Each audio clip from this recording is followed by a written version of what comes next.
Thank you for picking up the Sticks. This is episode 57, Sticks Gaming Podcast. I am Mike Carnett. To my right, Mike Steak Carnia. What's going on? To my left, Art Jujitsu Rosian. Jujitsu.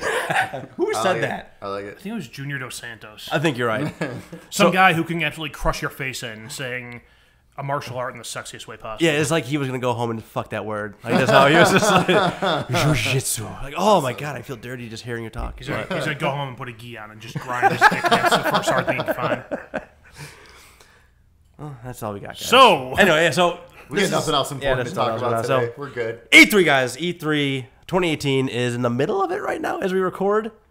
All the conferences are done. the middle so, of the event, yeah. all the conferences are done. The important shit's over. Right, and we're going to go over pretty much all of that today. So we don't have a lot of time to waste. Let's get into it with Steak. What Pack you a playing? lunch. Pack a fucking Get a E3 drink. size lunch. Yeah, this might be a little long, guys. All right, what I'm playing? So I finished Kingdom Hearts 2. Just in time. Yep, finished just under 30 hours. Do you understand what's going on? Absolutely. I actually do. Liar. No. Nobody understands what's going on. He can say whatever he wants. You're like, yeah, that sounds great. Yeah. No, I mean, by playing Chain of Memories, it gave more of the story, and now I have been playing Kingdom Hearts 358 358 over 2 days on the Nintendo DS. So that's the next one in the grouping. This is the one where you play as Roxas and you play in the organization. This takes place. It's 179. I'm just gonna accept this. Let's go. This takes place during Kingdom Hearts Chain of Memories and Kingdom Hearts 2. Kingdom Hearts 179. Yeah. So I'm about 13 hours into that now. Okay. So make my way through that. I picked up Vampire. Ooh. I'm about 5 hours into Vampire. Very cool. Very cool. Was it what you thought it was going to be, or is it a little bit like is it different? It's a little different, but it's satisfying. Okay. It's still satisfying.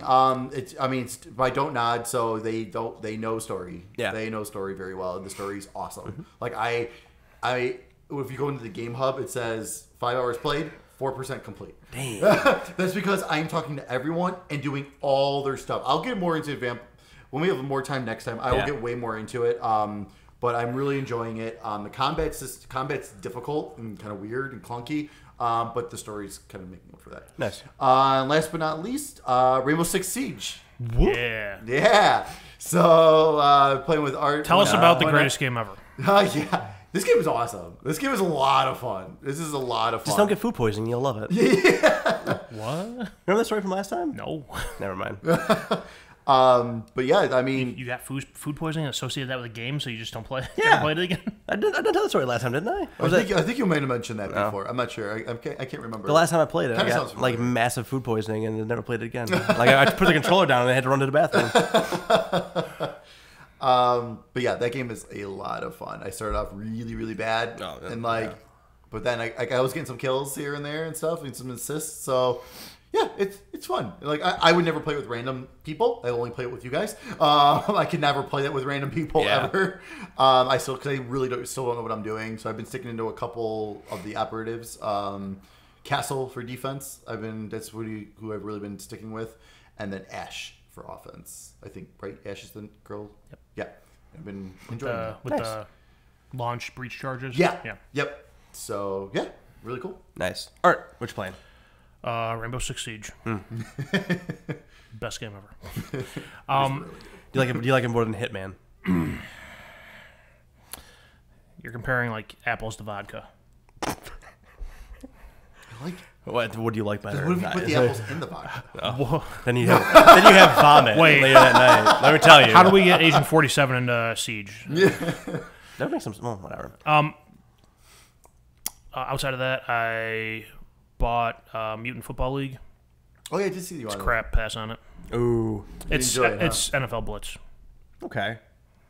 But is it just like bad controls, or is it just like what's? It's just it's NFL Blitz with the stuff that you always heard about or experienced in Mutant League football, but it's like there's like a season mode in there, and they have like some pre-made teams which are based off the NFL teams. So I took the Chicago team, which is the worst team in the game. Of course, natural. And the one game I played against the Carolina team. I killed Cam Newton. I killed like 3 of their running backs. But it's like you go through that, you play the game, you go through that, and then it just goes on to the next week. There's nothing else. Oh, so it's just week by week by week. It's basically, yeah, I mean, so the season mode's there. You can, play through it, but I don't think there's anything past, like, just each individual game being organized into some kind of schedule and standings. I mean, I don't know. Maybe if you played it when you were younger and, played the original, maybe it's worth your time or money. But for me, it was just like, oh, okay, this is Blitz, I guess. The other game I played was Detroit Become Human. Oh. It's a Quantic Dream game. Yeah. That's what it sum it up. I don't know if you guys saw that when I posted up. Did. And when they had it was GameSpot, Colin Moriarty, and I think Kotaku. And it was like the full spectrum overview. We're like, this is shit. This is pretty okay. This is really amazing. It's and the great. best game of the year. Yeah. And it was just like, that sounds like a Quantic Dream game. Yep. People who love it, and people who hate it. And that's kind of, there's no in between. And that's why winning on a sale. It's I bought it. Well, I'll explain that in a minute. It's a very pretty game. Looks great. Going through it, like initially, I was going through the the story or whatever, and like initially, I'm like, all right, I'm a fucking robot. I'm gonna do what the robot should do, which is fine until I got to the scene with the abusive father. I'm like, nope, can't do it. I'm not gonna watch this kid get beaten.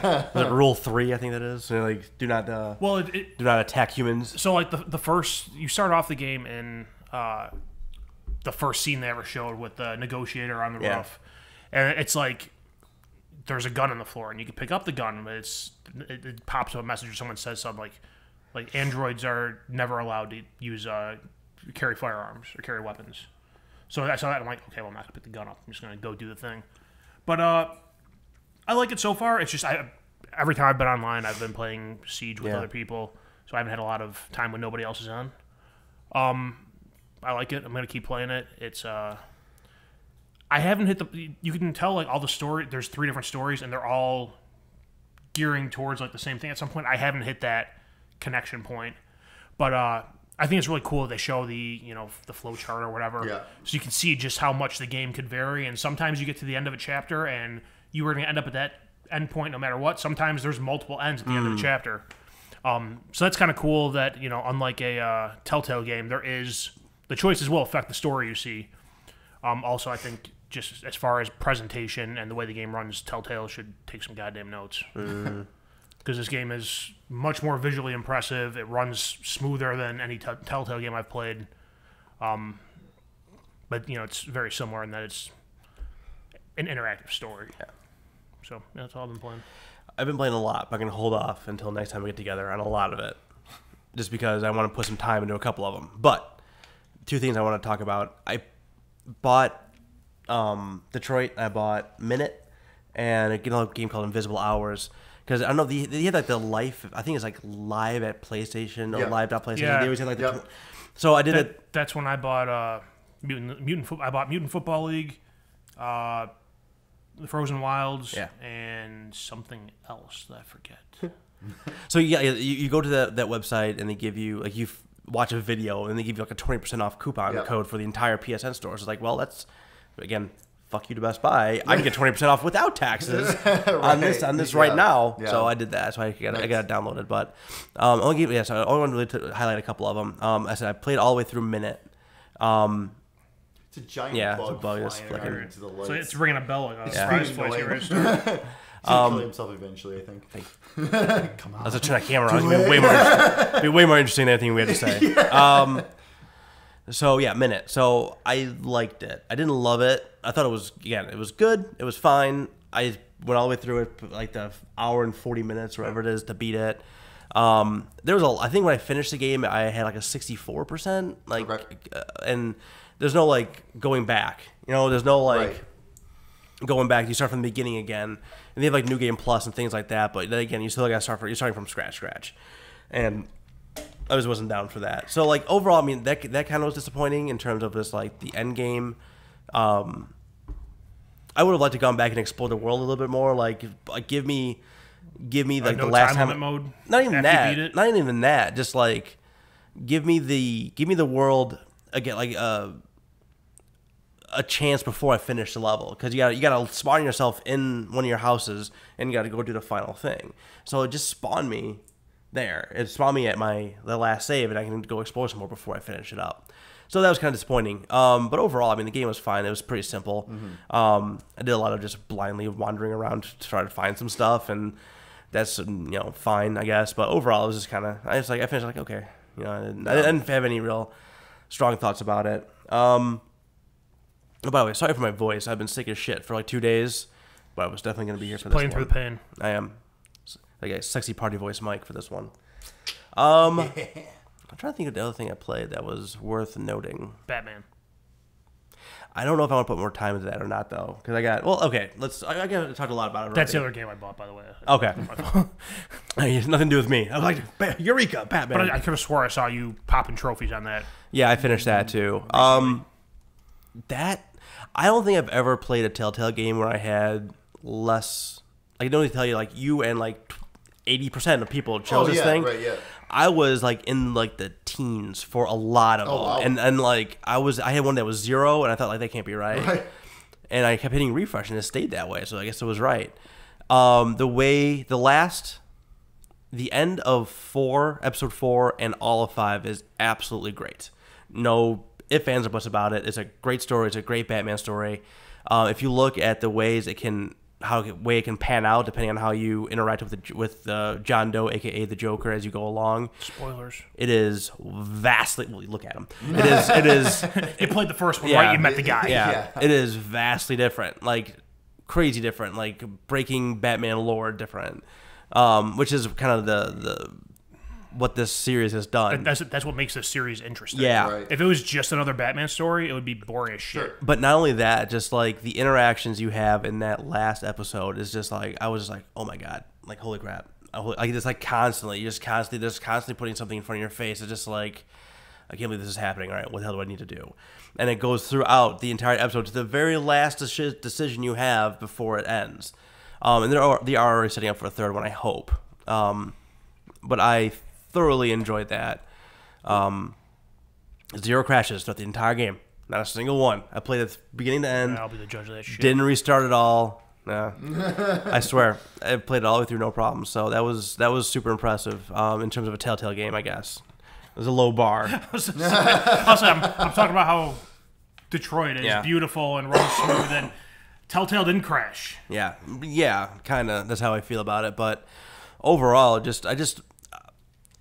I talked about how it was hard to interact with like some of the characters because you didn't know what they were going to do throughout the whole thing. Like Mr. Freeze isn't the classic Mr. Freeze, Joker, Harley, all those people aren't the same as you're used to if you're following any kind of Batman lore, and like that continues throughout the entirety of the thing. Like it's so good, it's so satisfying. And like they're setting up a world that I just hope they keep making stuff in. Like I would almost like them to branch out and like make their own comic books and things like that in this world, just because it's so fascinating, the take on all these classic characters. So, thoroughly enjoyed that. But I played some other stuff too. But I want to highlight nothing of serious note. No, I mean, well, yes, one is of serious note, but I think it's going to take some more time to talk about. I actually think about writing something. Okay. So I'll save that for next time. Cool. And I played Mega Man 1 and beat it. Thanks. I switch. Thanks to rewind mode. That makes Save your life. That makes me God. Dude, it's one of those things I can do anything. I was like, how did I beat this game as a kid? I can't do anything. You had those kid reflexes. I guess, man. Okay. Kid obsession. I don't know. I remember when they re-released Gunstar Heroes on Xbox. I think it was Xbox Live Arcade. I beat the hell out of that when I was a kid on Genesis. I could barely get past the first level now. It's like, how the hell did I do this back then? Especially like when you get to Wily's Castle and you gotta go through like the gamut of all like the robot masters. Like, how the hell? How did I do this? How did I make this happen? Probably. That's a good point, yeah. Well, I have now a rewind feature, which was awesome. So. Which is basically Game Genie. Yeah, more or less.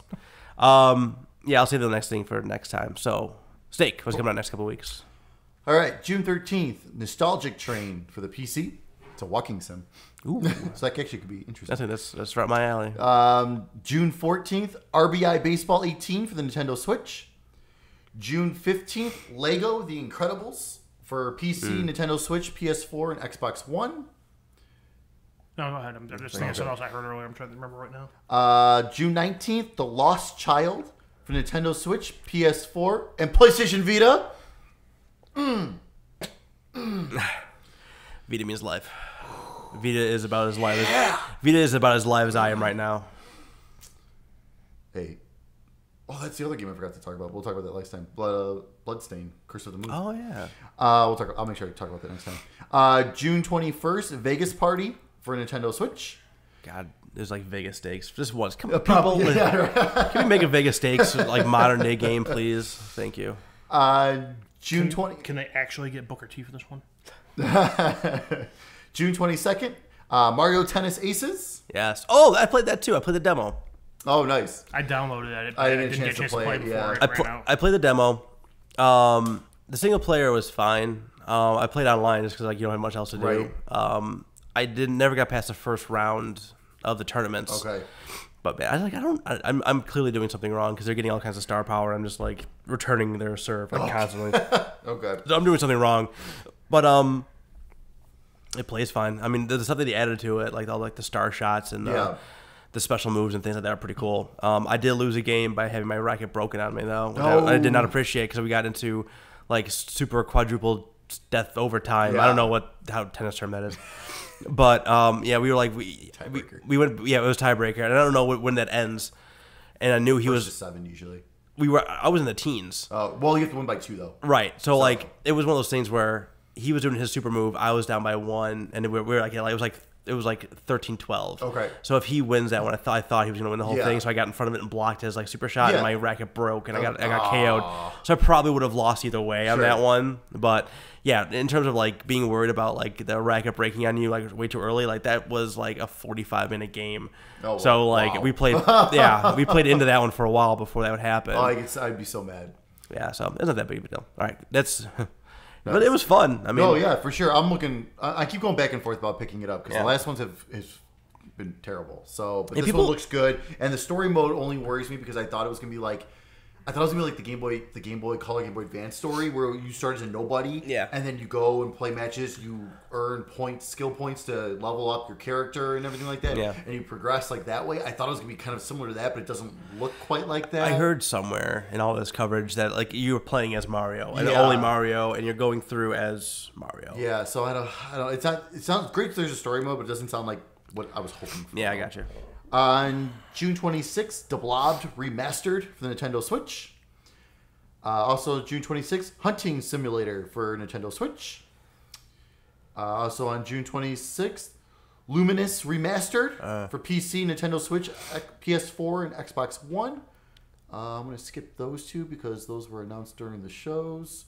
And lastly, on June 26th, Ys 8, Lacrimosa of Dana for the Nintendo Switch. Cool. And then, since we recorded so early last time, we didn't have these. Your PlayStation Plus games for June. PlayStation 4, XCOM 2 and Trials Fusion. For PlayStation 3, Zombie Driver HD and Ghost Recon Future Soldier. And for PlayStation Vita, Atomic Ninjas and Square. There's one more for PlayStation that we'll talk about later. Oh, yes. And then your Xbox games with gold for June. Is the one just posted on Facebook? Yeah. For Xbox One, Assassin's Creed Chronicles Russia from June 1st through June 30th. So now you have all of them that you got for free. Unfortunately, China is the only good one. And then you can ignore this one, Smite. From June 16th through July 15th. I think it's like their expansion or whatever. I was like, hasn't Smite always been free? Smite's free to play, but I didn't want to dig into what it exactly was because I don't. You want to click on you want to like click on Smite and then you get like Smite like pop ups. We expect a full report. Stupid Smite. But yeah, so June 16th through the July 15th for that callback. Yeah. On an Xbox 360 that's also playable on your Xbox One, from June 1st through the 15th, you can download Sonic All-Star Racing Transformed. If you've never played it, it's a lot of fun. It's really, really good. I played the shit out of that on the Vita because we got that for free on the PlayStation Plus way back when they gave us good Vita games. And then from June 16th through June 30th, Lego Indiana Jones 2. There you go. Extra. Steak has the news. Steak has the news. We have no news section because it's the entirety of the E3 coverage that we're going to do here in a minute. It's our news. It's our topic. It's everything. Steak did yeoman's work on this one. He streamed a ton. He has all kinds of diligent notes. All right, there we go. Yikes. What could possibly go wrong? Please don't. I'm never gonna ask you to represent me in court. Yeah, you look like an intern trying to do like a business proposal. Right. All right, guys, I've been up till 3 a.m. Where's popping Adderall? Where's your slide deck? Ooh, I got the deck. Oh man, I should do that for next year. Next year here. Next year, get a nice little slide deck going. Watch out, we might get copyright blocked. We always do. Did our Ubisoft video ever get unblocked? I don't know. Because like I said, I removed the song that got blocked. It was blocked in all. That's why you don't see any live reactions from anybody, because that one song for 45 seconds is blocked in all countries. That's wild. Which makes no sense. It's during the Division 2 thing, but I'll find out. I'm on it. See what happens there. All right.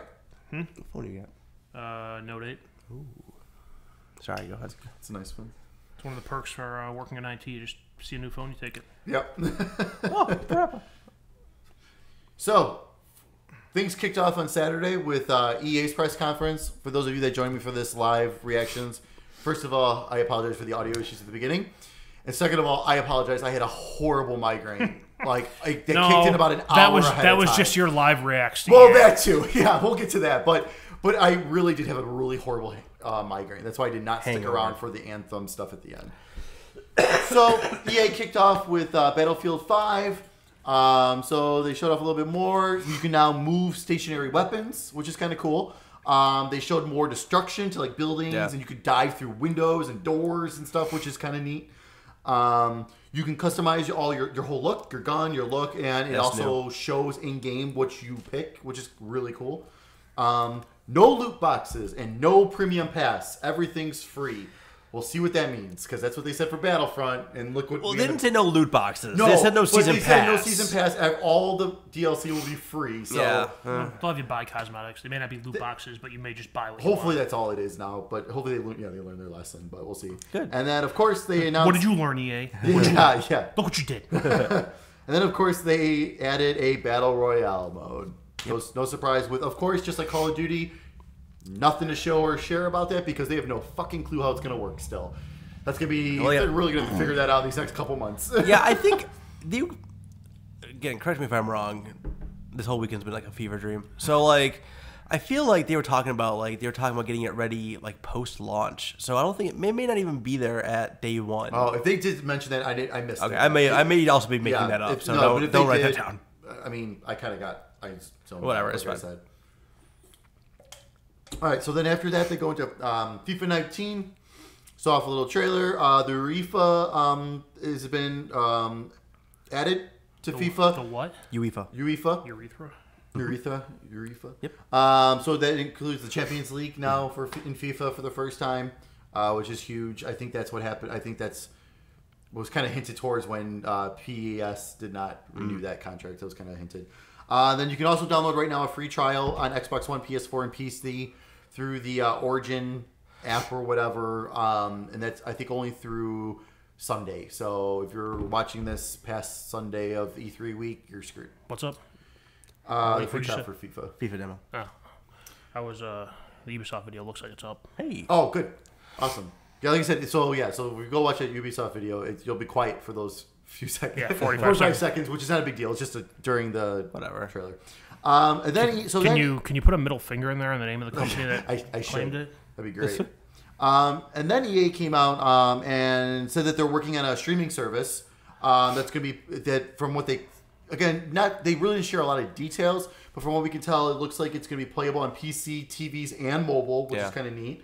It's going to be cloud gaming, and supposedly they bought this service from GameFly. So this was something GameFly was technology they were messing around with, and they bought it from them. So they had so I guess they're having a demo going on throughout E3. They said it's not ready yet, but they're working on something. So it'd be kind of interesting to see where that goes. I know one of their big points they made about that was, hey, Madden's available on PC again now. Yep. But and that was not really if it's streaming, because big thing with PC games like that is you can edit your rosters and mod the game. Is it streaming, or is it do you have a standalone for Madden? Oh, no, they have a standalone too. Yeah, I mean, they do have a standalone? They will, for PC? Yeah. Oh, okay. Yeah, I thought they said that. I thought it was just the streaming service. Yep. No, because then they go into the new Origin All Access Premiere, which is your subscription. So this is not streaming. This is your subscription. I thought those were the same thing. Yeah. No, this one's more of a subscription based. So you get to play these games right off day one and everything. It's kind of like the EA was it Access? Yep. on Xbox. So all new PC games. So Madden 19, first time in a long time it's coming back. FIFA 19, Battlefield 5, and Anthem will all be available day one. And then you also have access to the whole vault of EA games. And that's going to be available later this summer. $100. Is that what they said? For the whole year? I think so. It's actually not terrible. I'll say if you play the sports games, that's not bad. No, but even then, like, because I mean, if you play Madden like Anthem, Right. you're totally gonna get your money's worth on that. Well, EA Access is only $30 right now, and like, Yeah. you know, I mean, it's not that big of a deal. I guess it's older games though, but Well, with that is like if you do that, if you pay the $100 for the year, do you like get Madden or do you only get like the 10-hour access? trial like EA Access? No, I think you get the way they made it sound like it's the full game. That's the way they made it sound. I mean, we'll obviously find out. I mean, later. if there's no like time lock But on it, you can play the game as much as you want. That's what it looks. I think that's I worth think it. that's the case. They didn't say otherwise, so I Right. would think so. So then after that, they had a very, very awkward sit down with Vince from Respawn. yeah, He was high on something. Life. Having a great time. high on He was life. having a great time. So High they announced on that they had EA's cash. yeah, they announced they had nothing to show, but they wanted to talk a little bit about the new Star Wars game coming out. it was so funny. Like last year, we were talking about like how many Star Wars games are going to show. Now we're like, we're going to talk about it for 5 minutes, and that's going to be it. crazy. I think Star Wars is hitting a point of oversaturation here. In don't- all medias. I don't disagree. I don't disagree. So they did announce the title. The title is going to be Jedi Fallen Order. It's going to take place during the Dark Times. So the prequels. So between 3 and 4. Between 3 and 4. He confirmed between episodes 3 and 4. I just want to see the dark times. While start the at 1. Jedi's are being hunted and everything, and a holiday 2019 release. So Nothing says holidays like Jedi's being hunted. that's right. So we won't see anything until EA Play next year. That's when we'll see our first Probably. anything on it. First anything, yes. Yeah. So then after that, Star Wars Battlefront 2 came out. Guy came out, admitted that they did not get things right. Never apologized, but admitted that things were shaky and not correct and wrong and all that good stuff. Saying you screwed things up is I give pretty him much an credit. apology. I give him credit for that, for actually coming out and just flat out saying I don't it. think That guy, don't think he had a choice. and that guy seemed really excited though to be out there, which good for him. Like he seemed like he was really happy to be there. I mean that legitimately, actually. We potentially skull fuck the Star Wars franchise. I'm so happy to be here. So they showed off saying that so they're in the Han Solo season. So Solo content from the movie Solo is coming out next week. They're introducing squads this summer. They have a brand new Starfighter mode coming. And a new multiplayer sandbox mode, which is from what they were talking. I didn't write down all the details, but it sounds pretty neat. Yeah. And then the next big content update is going to be the Clone Wars. So that means General Grievous, Count Dooku, Obi-Wan, and Anakin. I think it's interesting, man. Like, and again, like they're adding all that stuff on there for free. So like, I don't know. I still think Battlefront gets a little bit of a bad rap for the way it started, and I don't think did it to themselves. I'm not saying no. I'm not saying that they didn't do it themselves. I'm saying like they've made improvements, and I don't think like the mind share has changed at all with said improvements. So it was like, It's the same you fucked as, us, you were done. It's similar, not the same as No Man's Sky. Yeah. No. Just the like you said, the mind, the opinion of it, not apples to apples. Right. What happened? Yeah. First impressions, everything. Ask Xbox. Ask Xbox. So they just showed an image of Grievous on the screen, but I'm kind of curious what type of Clone Wars are they going to go into? Like, what designs are they going to use? Are they going to use the cartoon designs, or are they going to use the movie designs? I kind of hope they use the cartoon designs, because that was definitely the way better Clone Wars, and people really like that. Yeah, that would be kind of neat. That would be neat. That would It'd be really weird cool to see that, but it would be neat. Well, I guess if you only play in like in that season like Yeah. that, you know what I mean? I guess I don't know. They could do it, but I don't think they would. Did they announce the intergalactic trade law card game? I don't think so. Sorry to disappoint you. So then after that, the guys came out from a couple years ago, Unravel 2. Yep. That was shocking. I was very surprised because I didn't think it sold well. It sounded like it didn't sell. I mean, it was critically welcome, but it did not sell very well. So, but now it supports co-op which actually looked a lot of fun. Yeah, it actually looked like a good time. And it's available now. So they're available right away. I think I saw online, what did I see? I think it was $20, so not too bad.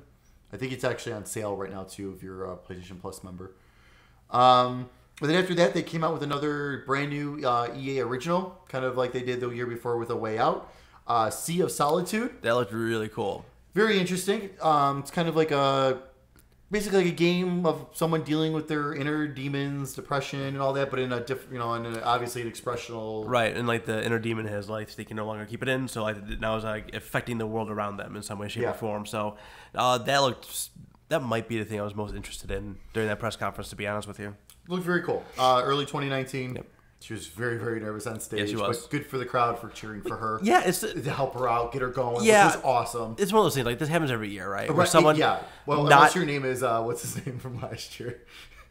The guy from the psychopath, Joseph or whatever. We got someone come out there who is the creative director of some game who English might be their second language, maybe third. Right. So like I don't know. So it's like one of those like bingo card things. Like you're gonna check that off like every single time. Awkward. Yeah, exactly. Awkward European presenter. But yeah, no, like she like. Other thing too was just like, oh man, and then she like got into it, and she got into a groove, and and then she showed her game, which was actually looked really cool. So good for her. Yeah. So definitely gonna keep an eye on that one. Then after that, they showed a trailer for NBA Live 19. September 7th. I don't know why they're still doing it. I know. I hit the forward button on my stream on that one. I watched that. The only one I watched live was Nintendo Today. It's the only one I watched live. So I was like, I had the. You didn't go through my hell. Nope. I had the privilege of hitting 10 seconds forward on a lot of these things. Lucky you.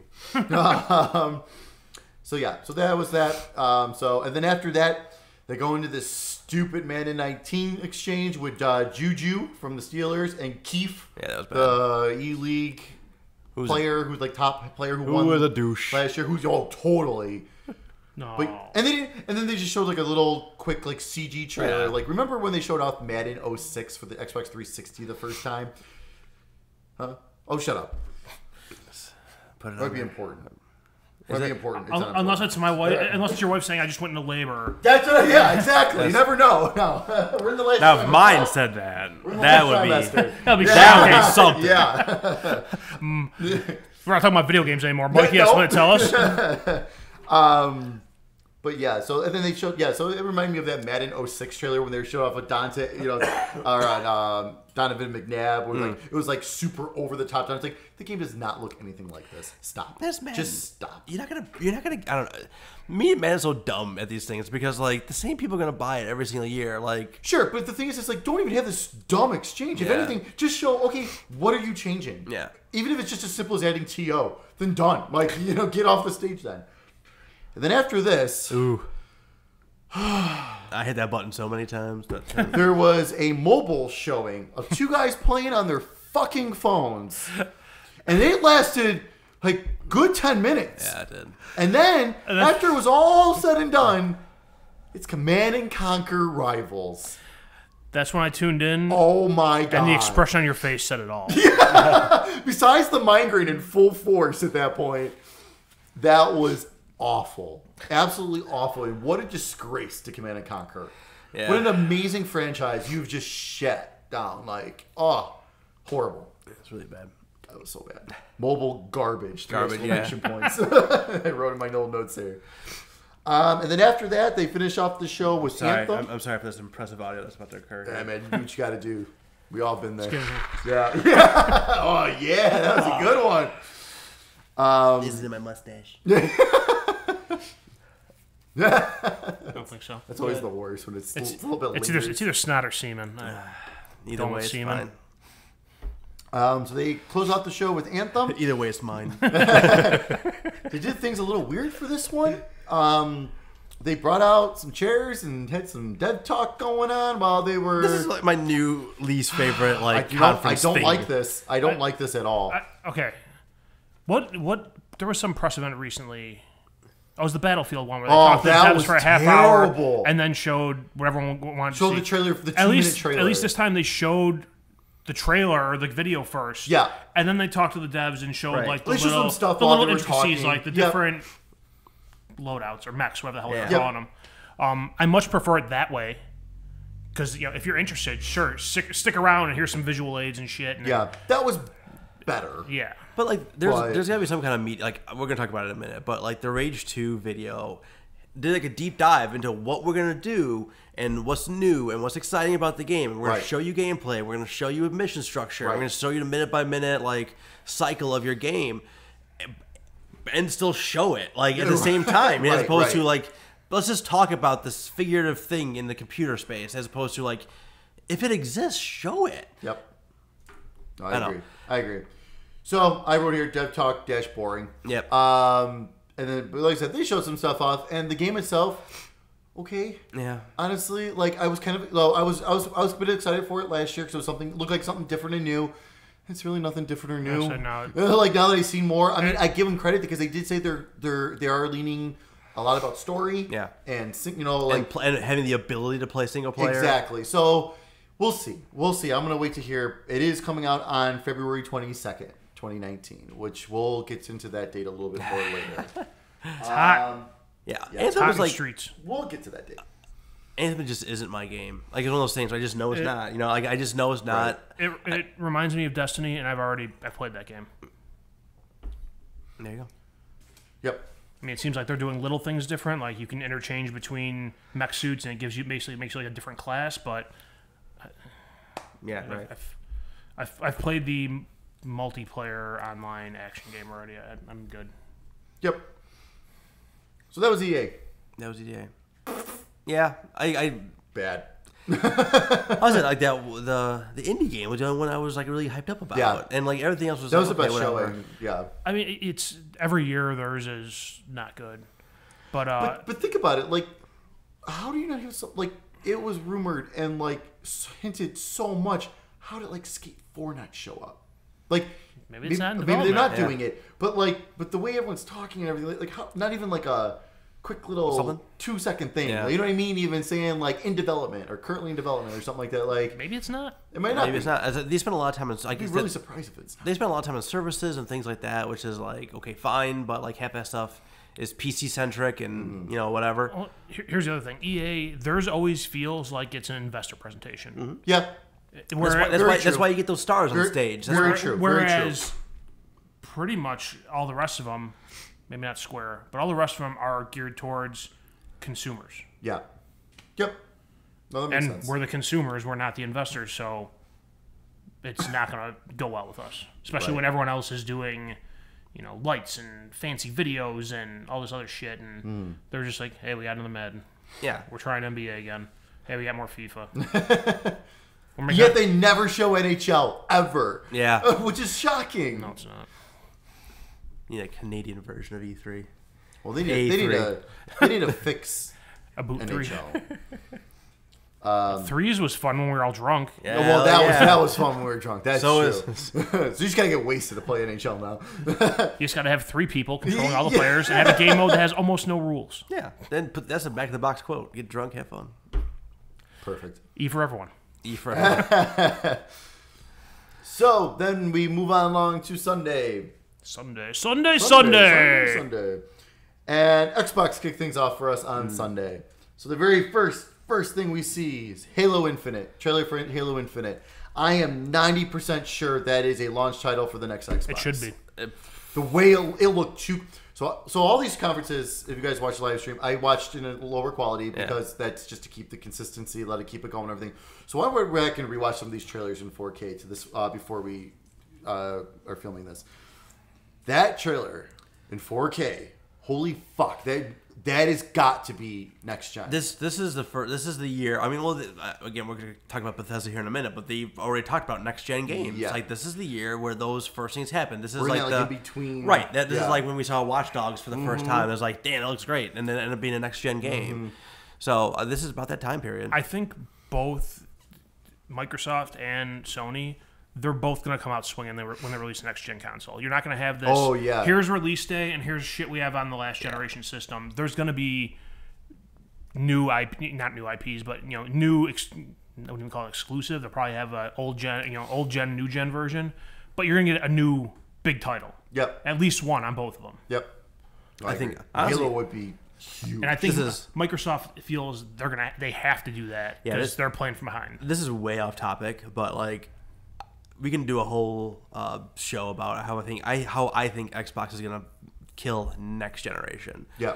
Just because at this point they can do what the Switch did in terms of like, here's a bunch of Wii U games we're not going to release. We're going to hold them for this thing. We're going to build our services, build our infrastructure, make a kick-ass machine. So we're going to launch this kick-ass machine with a bunch of games, a la Halo 6 or whatever the hell it's called. And then they're off and running. You know what I mean? Like they are primed and poised, I think, for the next generation to take the ball back from Sony. I think so. That's neither here nor there on E3. I say you don't think Sony's doing the same thing? I think they've shown the same 4 games for the last 3 years. Yeah, I think. Well, shit. We'll get in that. We'll talk about Sony when we get there. So then good old Phil Spencer came out. Did his little thing that he always does. He always gets me hyped. Yeah. Something about that guy. He's just like he's so cool. He's so fucking cool. Yeah, like, he really not only that, but he seems like he cares about fucking video games. Yeah, and us. Yeah. He's not just, hey, the next guy who climbed up the corporate ladder. It's, hey, here's a guy who gives a shit about Xbox and games and gamers. For sure. So he's came out to say that they're going to show off 50 games, 18 exclusives, 15 world premieres. So impressive amount of content coming here. So the first thing we kick off with was a new trailer for Ori and the Will of the Wisps. Looks absolutely gorgeous. Yep. Absolutely gorgeous. Looks like more Ori. Unfortunately, 2019. Yeah. I was hoping that'd be a later this year game, but 2019. Then after that, we got a little bit of a surprise from Software. Sekiro: Shadows Die Twice, 2019. So the initial tease was at PSX, and the reveal was at Microsoft. Yeah, that's kind of funny. I thought about that too. That's kind of funny, but yeah, that one looked interesting. It looked good. Yeah. Like, it's unfortunate it's from Software because that means it's gonna be hard as fuck. Yeah. But it looked really good. The Samurai's coming back, man. Yeah, I love it. Big time. Love it. It's like Bonnie Musha can't come. Son of a bitch. Sorry. Mike's drunk on water. Ugh. And I'm all hyped up on antihistamines. Then after that, it was announced that Fallout 4 is now available on the Game Pass. So if you have Xbox Game Pass, Fallout 4 is available now. Yeah. Then they showed off the trailer for Fallout 76, which I thought was very surprising, considering Bethesda was later that day. Yeah. So that was really surprising. And Todd Howard showed up too. Yep. Todd Howard. Yep. What was that? The one they showed, was it the same trailer that they released like a week earlier? No. No. The trailer they showed was actually the exact same trailer they showed first at the Bethesda conference as well, before going into more details. Okay. And it's the only other, at this point, the only other information he gave was it's 4 times the size of Fallout 4. That's all we know right now. So we'll get more into it later. Then Don't Nod came out. Shows off a new game in the Life is Strange world. It's called The Awesome Adventures of Captain Spirit. It is 100% free and is available June 26th. Very cool. Cool thing about this is that it there's a bunch of hints and little secrets about Life is Strange Season 2. So that's awesome. Now that you said that, you don't even need to talk about the Square-Enix press. No, yeah, you can just skip that. Yep. Yeah. Press conference. Yeah, we'll get to that too. Yeah, that one, it looks interesting because I watched that and I see a little kid doing his imagination world shit. I have a little kid. It rings home. But part of the trailer they showed that bothers me, not just with them, but in general, was they show one point where the father's drinking beer and it's daylight out and the kid calls him on and he snaps at him. I'm kind of getting fed up with the whole using the broken home, abusive home trope with small children. It's like a cheap pop at a wrestling event. It's like, hey, I'm going to talk shit about the hometown and get everyone fired up. Yes, everyone has a soft spot for kids who are, neglected, abused, come from broken homes, rough situations. Right. At least later in the trailer, they make it seem like the kid and his father are getting along, so maybe shit straightens out. Which isn't always the case in those games, but it's seeing it's in Detroit, now it's in this, and it's becoming a recurring theme, and I'm getting really bothered by it. Yeah, I can hear that. It's like they're exploiting this shitty circumstance that some kids go through. Sure. I agree. Then after that, they showed off a new trailer for Crackdown 3, surprisingly. Ballsy. Yeah. When you announce a delay earlier in the week and then you still show a trailer, that's ballsy. Yeah. They came out with a release, right? February 2019. So not even a date, just February. I believe, I don't know if, I didn't write down a date, so I don't think I called it. I think it was just February 2019. I think you're right. Which is not a good thing either. or it might have been the 22nd, and they decided to change it. Then after that, they showed off Nier Automata. Yeah. It's just a complete edition, basically. I forget that Become a God or Gods Become. We Become Gods. We Become Gods or something edition. It includes all the DLC and everything. The DLC, I think, is just like sexy outfits. I don't Pretty think. much. I don't think it's any missions or anything. That's right. And it's going to be available June 26th on Xbox One with full X enhanced and everything too. So it's a great game. Go get it. Yeah, this is great for Xbox owners. Hopefully, this will make it more. Not only that, but hopefully, I know with the PlayStation version.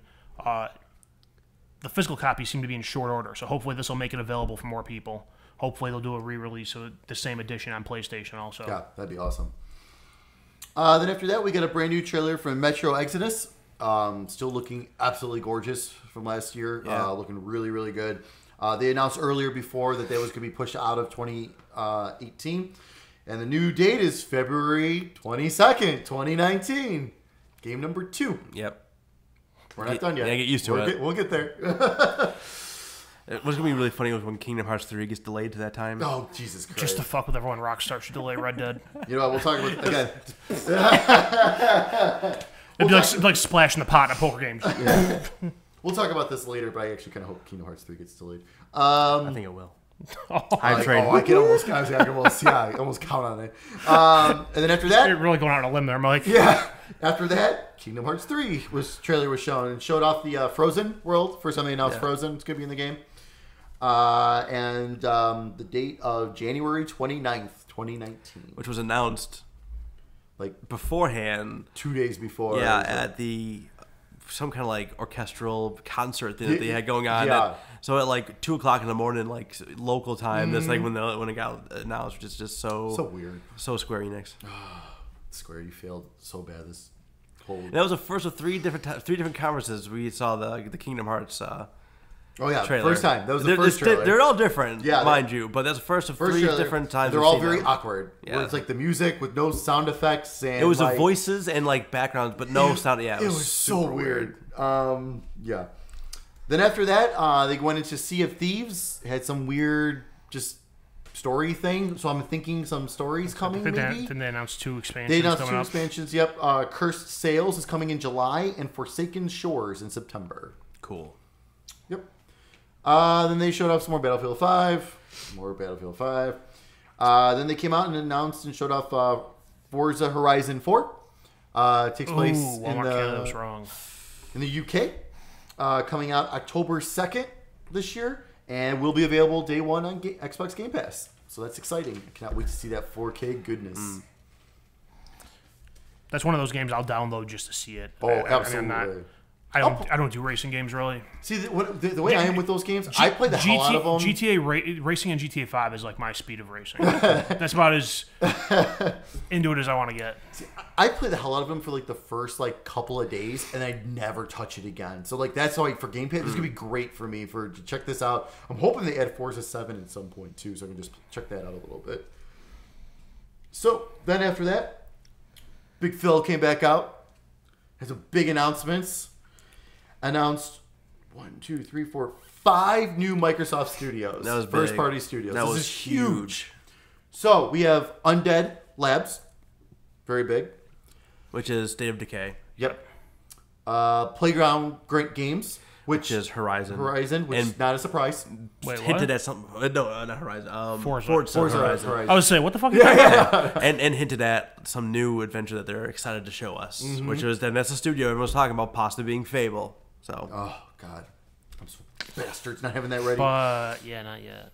No. Oh no, that's all right. Hey, I got points. This is the first year. That's why he busted out the good scotch. The good scotch sticks. I got points for the first time we've ever done this. We haven't even gotten a total on points yet. I just need a goddamn date on Death Stranding. Feeling good. Yeah, you should. If you didn't spill it to Jeff Keighley, we're all fucked on that one. After that, this was the big one. Ninja Theory. Oh my god, that's huge. That's getting massive. Ninja Theory. That is huge. I've poured over Hellblade on this podcast before. Yeah, that's massive. That's so big. I'm sure as soon as that came to Xbox, feels like I got an extra bag of money here. I just happen to have a duffel bag of cash and some stock. They spent a lot of money you could tell. They spent a lot of money this. Well, this is what I'm saying. This is what I was talking about. Them like ramping up for the next Oh, one. Like yeah, these games aren't going to be ready for the Xbox One. They're going to be ready for whatever's next. Yep. Then the story they announced after that was Compulsion Games, the team that's doing We Happy Few. Oh yeah. So that's going to be interesting. So good point. Me and Art were kind of talking about this. Good point. I think so. It should still come out for PS4. We Happy Few, but probably anything after that will be Microsoft. Yeah. Which actually that's kind of their benefit because they're going to get that PS4 cash within this game now too. Yeah. Then the final studio is they announced it's in Santa Monica. The Initiative. Starting a new studio. Brand new studio in Santa Monica. So they're getting into the Santa Monica game, which is awesome. Yeah, the four existing studios they have, I think is really interesting to see what these teams are going to do with a Microsoft budget now. Because they've already shown what they can do with a small indie studio budget. So I'm hoping that they can actually, extrapolate that. What can you imagine? Getting like a true like high AAA State of Decay. That could be incredible. That is shit. Yeah, that'll be next gen. The next one for sure. Yeah, this is what I'm saying. Like I know your point about Sony too, but man, I think Xbox is just poised, man. Like they knew, like they've been. Well, they've been making a lot of good decisions going forward. That's what I'm saying. Like each year they keep getting. I think both companies saw like what Nintendo did the first year at the Switch, having something to drop every month. Yeah, and I think that's how they're both going to try to start the next generation. Yeah. If not every month, every other happens, month. Yeah, all gamers win if that happens. Can they just have like a U.S. North Korea meeting and say, "Hey, we're going to alternate months"? Yeah. So after all that awesome first-party stuff, they showed off a new trailer for We Happy Few. Yep. Still looks great. Yes, I think it still looks very interesting. I like that we see that there's more than what they showed last year. Yeah. Or 2 years ago. Whatever the fuck it was. They didn't show. I don't think they showed anything. They didn't show anything repeating. At all, which was great. And they announced August 10th. Yep. That's awesome. Before the big fall rush, that's perfect timing for a game like this. So I am super hyped. Wait, you mean it's not February 22nd? No, not yet. Not yet. Yeah, I was saying that until it gets delayed. Then after that, they showed off some PUBG.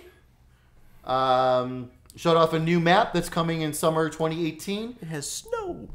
They showed off a new war mode that I think the PC has currently, and then it looked like the first-person mode's coming to Xbox as well. Art was telling me that that's already available on PC. Yeah. So it looks like it's basically just getting it up to the PC. To the 1.0 version. Yep. Come winter 2018. I'm not sure this is outside of Xbox in general, but I'm not sure what at this point PUBG can do to regain traction. Yeah. Fortnite's kind of feeding them their lunch. That's a monster right now. That's crazy. So then after that, we got a very surprising trailer. Tales of Vesperia, the definitive edition. It's coming this winter. It's a remake of, or it's just an HD remaster of the Xbox 360 game, but the definitive edition came out in Japan on PS3, and we never got that in the US, so it'll be cool to get the definitive, get all the extra stuff. I'm very happy for you. Yeah, that's awesome. It's a great game. I feel very little back because when that game came out, I was in like a game funk where I wasn't playing a lot. Yeah. Now I gotta decide what to get it for though, because it's coming out for Xbox, PS4, and Switch. That might be a really great Switch game. Yeah.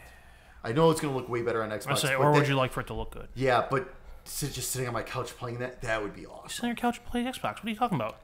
Well, the wife's watching TV. Yeah, rock the baby with his foot. Or that too. Give her the Switch with Netflix on it. Yeah. Yeah, surprisingly. Well, that was leaked. They never said anything. But nothing about it. Best Buy did say it was an error. Best Buy did say it was an error. So then after that, Canada. Yeah. So then after that, they showed off The Division 2. Coming March 15th, 2019. I thought it visually looked good. I thought the setting felt better than the whole first game. It was more bright, and not just all blue and dark dreary New York. Yeah. So and being Washington D.C. and all that, looks like fun. Yeah, new locale makes a lot of sense. Yeah. And then they came out for and talked about Xbox Game Pass for a little while. They announced Fast Start in the June update. I guess it's going to start even faster than the games do now. Is that a problem? I I guess. I don't know. Who has this problem? Anybody? Well, I don't know. What I do is I jump on. Oh, it's on Game Pass. Install. Okay, I'm going to go play something else now. Like, that's just, let me get on my system. You just watch for the bar to go by. Like, I wish it was just But faster. even when it hits ready to start, you can't play most of the game anyways, usually. Right. One thing I think that'll help, which is one of my pet peeves with Game Pass, is that so you pre-order a game, you preload it, and it downloads the last like 10 kilobytes or whatever. You can't do that in Game Pass, and usually it doesn't pop in the Game Pass store Till later that day or something. Yeah, true. That's true. So hopefully that'll ease that a little bit if you can play it quicker. I mean, Right. Like you said, usually those games where you can play it after it's partially installed, you can't really do shit in it. Right. Anyways. Yeah. Yep. And then they said the Halo Master Chief Collection is coming later this year. I have a feeling once they get the 4K patch and all the fixes, that's when it will get it. Did they announce it out 4K? Yep. And then they announced 3 new games available that day. That are available on Game Pass. The first Division, Elder Scrolls Online, and Fallout 4, which was kind of announced earlier. Yeah. But I thought that was perfect. You showed up Division 2. It looked pretty impressive. Oh, here, you haven't played the first one? Go get it on Game Pass right now. That's great. And that's perfect for That's great. And again, that game is better with more people playing it. Absolutely. So like getting more people to play it makes a lot of sense for them. Yep. Everybody involved. And then Elder Scrolls Online, like I mean that's something too. It's already got so many players who are like, yeah, here you go. Let's get some more. Let's get some more of you guys. We already got a ton of players And playing they have all this kinds of game. things you can download. Oh and yeah, super expand. impressive. Then they had like a little indies trailer. I didn't get them all. There's just so many. There was a lot of them in there, short things here and there. But what I thought was really neat is like there were times when games popped up and it would say here will be available on Game Pass, which I thought was really awesome. Like the only one I really do remember is that Warhammer 40,000 Vermintide 2 is going to be on Game Pass. Yeah. I think the first one's already on there, or we got that for free on a gold, I think. But some of the games they showed off actually look really good. I mean, once again, Below was in there. That game's never coming out. We'll see. It's another Cuphead. Yeah. I don't know if you guys caught that game, Sable. I did. That looks really cool. That looked good. The art style looks really neat on that. Didn't we talked about this last year too? Did any of those indies come out on Xbox last year? All the ones that like I don't think any of them did. If they did, I have no idea. Okay. Like they need to figure out a better way of like, because like a lot of times when they show off like these indie reels, some of these games I see, I'm like, these look really good. Or like, oh, this looks really interesting. But then you never hear about it again, and then either they don't come out or they get a secret release, and you're just like, oh, I had no idea that even came out already. Like, they need to find a better way of doing something like that. And then we got a trailer for Shadow of the Tomb Raider, September 14th. Looks great. Looks like more Tomb Raider. Yep. I'm excited. Nothing wrong with that. Then everyone got really excited for this one, and then a little after that, since they're showing off a skateboard game, everyone was getting hyped. It's called Session. So I guess this is already on PC. Oh, People is have been it? playing. Heard it doesn't control great. No, okay. Well, that's not good. That's disappointing. Well, not good for a That's technical that's skater. That's not good for a skating game. Yeah. No, not at all. That's been Tony Hawk's problem for a while now. Tony Hawk Pro Skater 5. I was at one of the Toys R Us that was on clearance. Like, well, they're on clearance. Yeah. And they had like a stack of them there, and it was like $6. I still didn't no, buy it. Still not worth it. Nope. Excuse me. So then we got a new trailer for the Black Desert, that MMO, Korean MMO that's coming out. It looks cool, but I have like no interest in looks actually really playing cool. it. Unless it's free to play, I won't jump on it. If it's free to play, I'll definitely jump in, especially just for the character creator. They're supposed to have that in super And all detailed. those, all those characters didn't look like they were character created. Like, you know what I mean? Like, so that's usually a good sign of a good character creator is like you can't tell it is. Yep. So there's a beta coming. So hopefully I can get it. I'm gonna do what I can to kind of get in that beta because I definitely want to at least try it, check it out. Then after that we got a big trailer. Devil May Cry 5. Yeah, that was shocking. Revealed spring 2019. Looked awesome. I'm always in for Devil May Cry. More Devil May Cry. Oh yeah, it looks so good, and it looks like true. Like Devil May Cry 3, no 4, DMC. now DMC, which I like DMC. Yeah. Fuck you, hater. I like DMC. I think people wanted the main line. And I get that, but like, I thought DMC was fantastic, honestly. But this looks great. Yeah. I'm super pumped for this. Then we got more Cuphead. Cuphead and the Delicious Last Course, some DLC, coming 2019, maybe. We'll see. I just love their style, man. They're so I cool. love it. I love it. New character. Yeah. Yep. Something Chalice. Yeah. Female, Miss Chalice or something. Yeah. Yeah. Yep. Look cool. Yeah. I'm still waiting for a sale on that game. I'm gonna get it, but I know I won't be able to play it long because it's super hard. But I definitely want to just watch it like I can't. It's like one of those things like this. I've watched some people play it. This And it's be pretty a game. impressive. Yeah. Yeah, it's really impressive. Then after that, they showed off a new game called Tunic. That looked really cool. That was that's the one with the fox, right? Yeah, the it fox looked like Zelda. Zelda, yep. That looked really neat. So I don't know if that's going to be like a higher end indie kind of game. Then after that, they showed off a game called Jump Force, which was basically mixing and matching a bunch of anime characters into a huge battle. I've never been in anime, but I could see how anime nerds would be freaking out about that. That trailer was badass. It's Smash Brothers anime. Yeah, absolutely. Because they first showed Naruto, and then they showed the guy from One Piece, and then they showed Dragon Ball guys. I was like, holy shit! I think the last one thing was Death Note. Death Note. Oh yeah, Death Note at the end. That was awesome.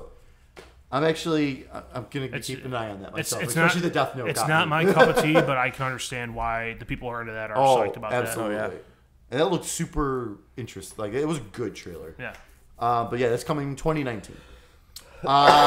Then they came out. I was not expecting this. I mean, like I should have been, but I wasn't expecting this. Dying Light 2. Yeah. They announced that. Showed off some gameplay of that. That looked really good. Really good. I still gotta play that first one. That looks interesting because it seemed like there was more fighting people than zombies in that one, which the first one was just all zombies. Yeah. So that's well, I shouldn't say all zombies. It was mostly zombies, and there was some private military hunting for you or something. But no, that looked interesting, and it seems like that one has like branching story paths too. Yes. Where you can choose to side with a group or go against them, and then the repercussions play out from however you handle it. It's not small stuff. It's like the entire ecosystem of the area changes based Mm-hmm. on how that all. That was super impressive to me as well. Yep. Then after that, we got a funny trailer that showed nothing for Battletoads is returning. It showed one of their buggies crash into a wall. Yep. Yeah. It sounds like it's going to be, I mean, from what they showed, the little things that they said about it, hand-drawn graphics, 2.5D. It's coming in 2019, so we'll see. I'm sure it's going to be hard as fuck. Then after that, they got the announcement for Just Cause 4, the new trailer. Yep. December 4th, 2018. You guys play any of Just Cause games? I played some of 3. It didn't. Very little of like the earlier ones. I have 3 downloaded because when they got it for free for Plus, but I haven't had a chance to actually like get it going. I've heard it's just a lot of fun. Yeah. Then after that, we got 3 new Gears games. First up was Gears Pop from the mobile. It's a combination with Funko. That'd be if Funko becomes a new like Lego. This could be insane. Of making Lego style games. I think that would be fucking amazing. And more Gears is always good, so I'm in. That'd be really interesting. That's coming in 2019. Yep. Then they announced Gears Tactics, the tactical Gears game. No date or anything like that announced. But if you're into tactical games, it looks like it looks really good for a tactical game. So I'm terrible at it. I'm sorry. Yeah, right. And then last but not least, they announced Gears 5. Yeah, buddy. And they actually showed it off, like gameplay and everything. I was really surprised. Me too. I didn't think they'd be this close, to be honest with you. But yeah, man. I think this is going to be the final big game for Xbox One. This is going to be because this is still, it's tough. I mean, because of how much they did, they showed quite a bit too. So it is coming next year for sure. So it's definitely going to be Xbox One. I think this is going to be their last big game. Yeah, I thought it was really cool that, Gears has always been just like a bunch of giant necked men going around shooting stuff. And then they finally added Kate Yep. to the last one. And she was an interesting character. And then now she's the main, protagonist in this one. I think that's really neat that they're willing to, make that evolution. And it looks like they're adding a ton of new features and some really just wicked bad guys. I was like, man. It looks like they're changing up the gameplay a bit too. Yeah. Which is going to be interesting. Like certain levels look like it's going to be a little bit more stealthy kind of thing, creeping around in the shadows kind of thing. I'm in. I love Gears. Yeah. I mean, that seems like the natural. If you're going to, make a change for your main protagonist, that's the time when you change everything you want to change. Right. Yep. So then Phil's coming out, closing up the show and everything. As he's saying goodbye, everything goes crazy in the, All the on electronics. the stage. Everything's I can't believe they included Windows crash screens in their presentation. Yeah, I saw that too. That was hilarious. For Cyberpunk 2077. I kind of started having like PTSD seeing those screens. Yeah. So we got a brand new trailer for that. I wonder if any of those Windows or Microsoft product keys they showed on the screen were. I thought that too. I was like, I'm gonna type those in. I'm gonna get the game or something. That'd be awesome. Actually, those were codes for The Witcher 3 Game of the Year edition. Fuck. People got that. I should have. So those codes actually translated into The Witcher 3. Now that I said that, I'm like, fuck. Xbox codes are the 25 characters too. Son of a bitch. Crazy that people caught up on that. Yeah, right. That's so nuts. But so we got a new trailer for that, and that was it. Looks very pretty. Looks cool. Yeah. Some details did leak a little bit later. I don't know if this was already known, but I guess this could be a first-person RPG. I think they announced that today. Did they announce that already before? I wasn't sure. Like today. I think today, right? Yeah. Okay. So that's interesting. That's a little different. I think it looks awesome. I love that. Looks cool. I love that setting. Oh yeah. No, I tried to play. I've played only like an hour of The Witcher 3, and I know that it takes way long to get hooked on something like that. But it's like I'm just interested to see what those guys do. Is The Witcher 3 one of those games that people say like you got to give it like 13 hours, man? Yeah, pretty much. It kind of is, yeah. But you gotta. But the only way to get to that point is you gotta ignore half the side quests. Yeah, I ain't got 13 hours. And me with my side quests, I can't. Right. I can't ignore any of them. And there's millions. Yeah, I would never get through that game. I'm just riding around. There's like 5 things for me to interact with here right now. I just loaded the game up. You know what I do? I'm gonna go play something else. I don't know what to do. Yeah, no, it's true. So that concluded Xbox. That was a good showing. I thought they had an awesome. I thought they had an awesome show. Great. I mean, they showed off plenty of great games. I mean, sure they had some of their weird exclusive stuff like always and everything. It was more clear this. It was a little more clear this time. Yep. But the first party announcements were just huge for them.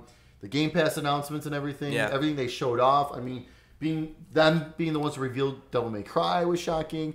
I thought overall Xbox did a great job. I thought so too. I thought they had a great conference. That's what they said. They had services, they had big games, they had everything in between. So I thought they did what they had to do. Yeah, absolutely. That's not to take anything away from them. Just they needed to make a splash with stuff people hadn't seen before, and they did. Yeah. And I'm sure Phil paid quite a bit for some of those trailers.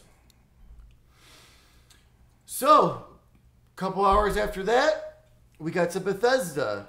Or you do this with me. You want to do a little break? You want to do this? I'm just going to read this chicken scratch. Yeah. All right, Bethesda. They kicked off with Andrew WK. That's all you need to know about that. They had Andrew WK come out and play, and it was a lead up to a Rage 2 trailer. Personally, I thought they should have had the trailer playing while. Yeah, right. Yeah, oh, yeah, that would have been awesome. Yeah. Instead of just having the friggin' title bar on the screen while he was playing. Yeah. But yeah, that they showed some gameplays and they talked about it a little bit. You know what was going on. So that was cool. I mean, it's looking through that. I know I've said before. It looks like Mad Max crossed with Borderlands crossed with Doom. As I pointed out to you while we were watching that, one of the enemies in there is it's the fucking Doom statue that came out with Doom. It's the demon with the rockets on his shoulder. Yep. It's the same fucking guy. So I'm curious. I really hope it's not a game where they reused a bunch of assets from other stuff. I hope it's a legit game because it looks entertaining, and I hope it's not just like an asset dump and throw a story on it somehow. After that, they went into Elder Scrolls Legends, which is their card game. They're relaunching with new visuals. It'll be on Switch, PS4, Xbox One later in 2018. Mike, you anything else to say about that? Next, they talked about Elder Scrolls Online, their new expansion called Wolf Hunter. Or is that's the new expansion was Somerset. Let me see what did I write? You don't see Somerset on there. Oh, that's like a new. This is why you got to read. Sorry, this. That was like a new area. It's like a new dungeon or something. Yeah, it's a new dungeon. That's what it was. You're fighting werewolves. Sorry. And there's something else here. Black Marsh. It's another world they're going to be returning to. All right. Yeah. After that, they showed off a small trailer or teaser for Doom Eternal. Yeah. They said there will be more at QuakeCon. To be perfectly honest, I don't know why they don't just do all this at QuakeCon. Yeah. True. Next, they showed. They would stand alone. They would own that news day. They would it would be like their PSX. They'd stand alone and they'd have their audience captive. Love all their shit. Right. But anyways, Next, I talked about Quake Champions. It says you can continue playing for free after the trial if downloaded this week, meaning by June 17th. Oh, shit. Go, go, go! Prey is going to have a free update.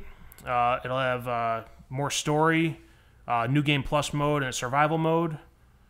They talked about a Moon Crash DLC, which is available now, and Typhon Hunter, which should be out in the summer. It's a hide-and-seek game. It looks like Prop Hunt. Have you ever seen that? Yeah. Look really neat. I think the whole thing was really neat. I think the Moon demo, the Moon that was DLC crazy. looked cool too. It Yeah, was just like keep dying, and all right, now it's new simulation. different. Yeah, Completely different. Like Really that neat. was really neat. Next, they talked about Wolfenstein a little bit. What? Blew out the audio there. Sorry, I love it. They announced 2 new That's games, fine. which was surprising. I didn't expect them to announce anything new. Yeah. They announced Youngblood, which will be it's a traditional game. It can be played co-op. It'll be out in 2019, and it focuses on BJ's twin daughters in the 1980s. Man, I cannot wait to see their take on the 80s in that world. Yeah, I know. Oh my god, It'd be awesome. Well, the thing I thought was interesting, like they showed off the world, and it's still all Nazi everything. right? That's So, what I thought yeah. too. That's what, like, So what you did, Didn't do anything. Didn't change anything. Maybe- maybe just in Paris, I like hope in they. America, I hope they like- explain. Yeah. Like yeah. what? Between then the game Right. to that point. Yeah. Yeah. And the other game they announced is a VR game. It's called Wolfenstein Cyberpilot. Yes! So I saw a trailer for it finally today. They finally released like a little teaser for it. So basically what it looks like, it's kind of like a hacking VR game, but you look like you're also riding the hell, what is it? The Hellraiser? I don't know. The demon? the big dog. Yeah. The big You dog get to with do that in the flames and game, stuff. yeah. But right, yeah. Oh my god, like in VR? Yeah. Hell yeah! That's pretty amazing. Oh, it's gonna be awesome. What they said during the conference was it's you hack the Nazi machines to turn against the Nazis. Yeah. Oh god, it's gonna be so awesome. And also in VR news, they announced something for Prey, a competitive mode, and also a single-player mode. Going off your notes here, I don't know. Maybe Yeah, that's right. it's kind of what I remember them saying too. I don't. I was tired. After that, they went into Fallout 76. The bullet points here. It's 4 times the size of Fallout 4. It's based in West Virginia in 2076. There will be 6 regions. The game is all online. They described it as softcore survival. I like that. That presentation was really good. Hey, Yes, he's using good He's lines. great. Yeah, he knows how to present. Yeah, 10 things. hours. One of the things there is that there will be nuclear missile silos on the map, and you have to collect a code to launch the nukes. And it's funny, So like if the insane. 3 of us are playing the game and we come across 3 different parts of the code, like we would have to come together to like put our code together to go in and do it, which Yeah. I think is really It's just neat. crazy. And they changed the whole landscape of that area for everyone in that shared Yeah. portion of the world. It's really cool. They announced a beta. I don't know if they announced any dates. I don't think they did. I think if you pre-order now dates, but if you pre-order, I think you pretty much get into the beta if you pre-order. The collector's edition they announced will come with a glow-in-the-dark map, some figures, and their ultimate collector's edition comes with a wearable power armor helmet. Crazy. That'll That's be out cool. November 14th, 2018. For $200. That helmet. Well, yeah. If you buy it through Best Buy with Gamers Club Unlocked, it's Oh, $160. that's right. If you still have your, hopefully you still have it. After that, they talked about Fallout Shelter, which will be coming to PS4 and Switch now, so it's already there.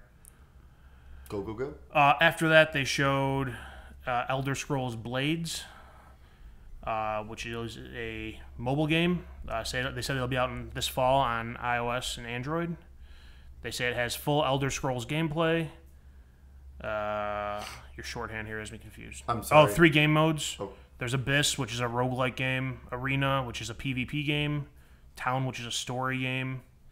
Yeah, it sounds like the story mode kind of thing. And But you can there's- also, like, I don't know if you ever played like one of those Facebook games where you have like your own like city you create, but then you can go visit your friends' cities and like collect things from Yeah. their cities and stuff. I think it's kind of like that kind of thing, like similar thing.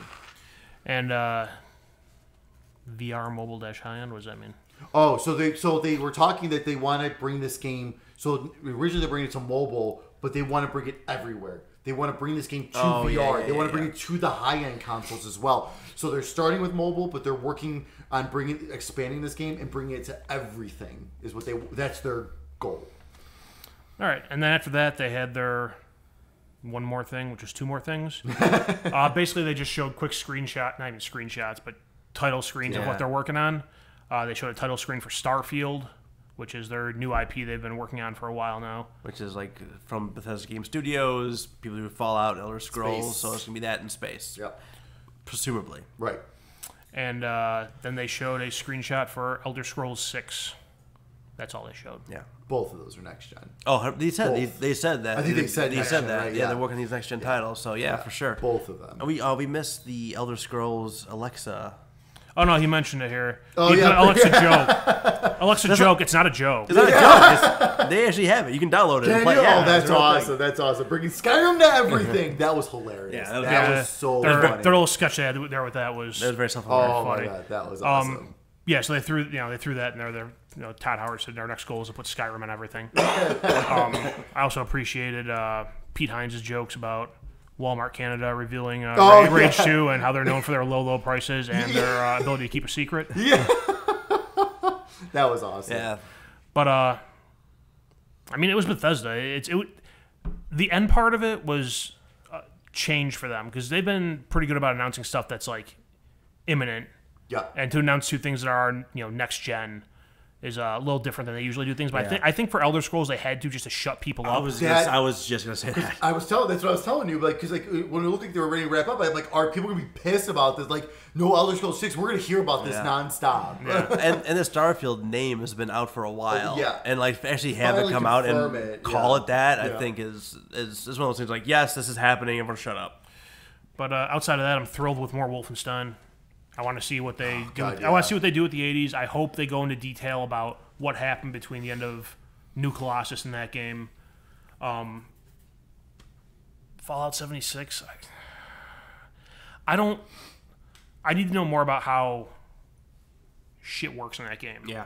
Because Fallout's a game where you put a shit ton of time into getting your resources, and it sounds like they're going to put a shit ton of time into building your, base. And if someone could just fucking nuke that and waste dozens of hours of my time, I'm out. I don't want to play with other people to start with. They were talking about like how like this that softcore survival, right? Where like you are not going to lose your progression, you're not going to lose your stuff if you die. So I wonder if that's part of that. See, I don't know because part of Fallout is you kill the thing, you loot the thing. Right.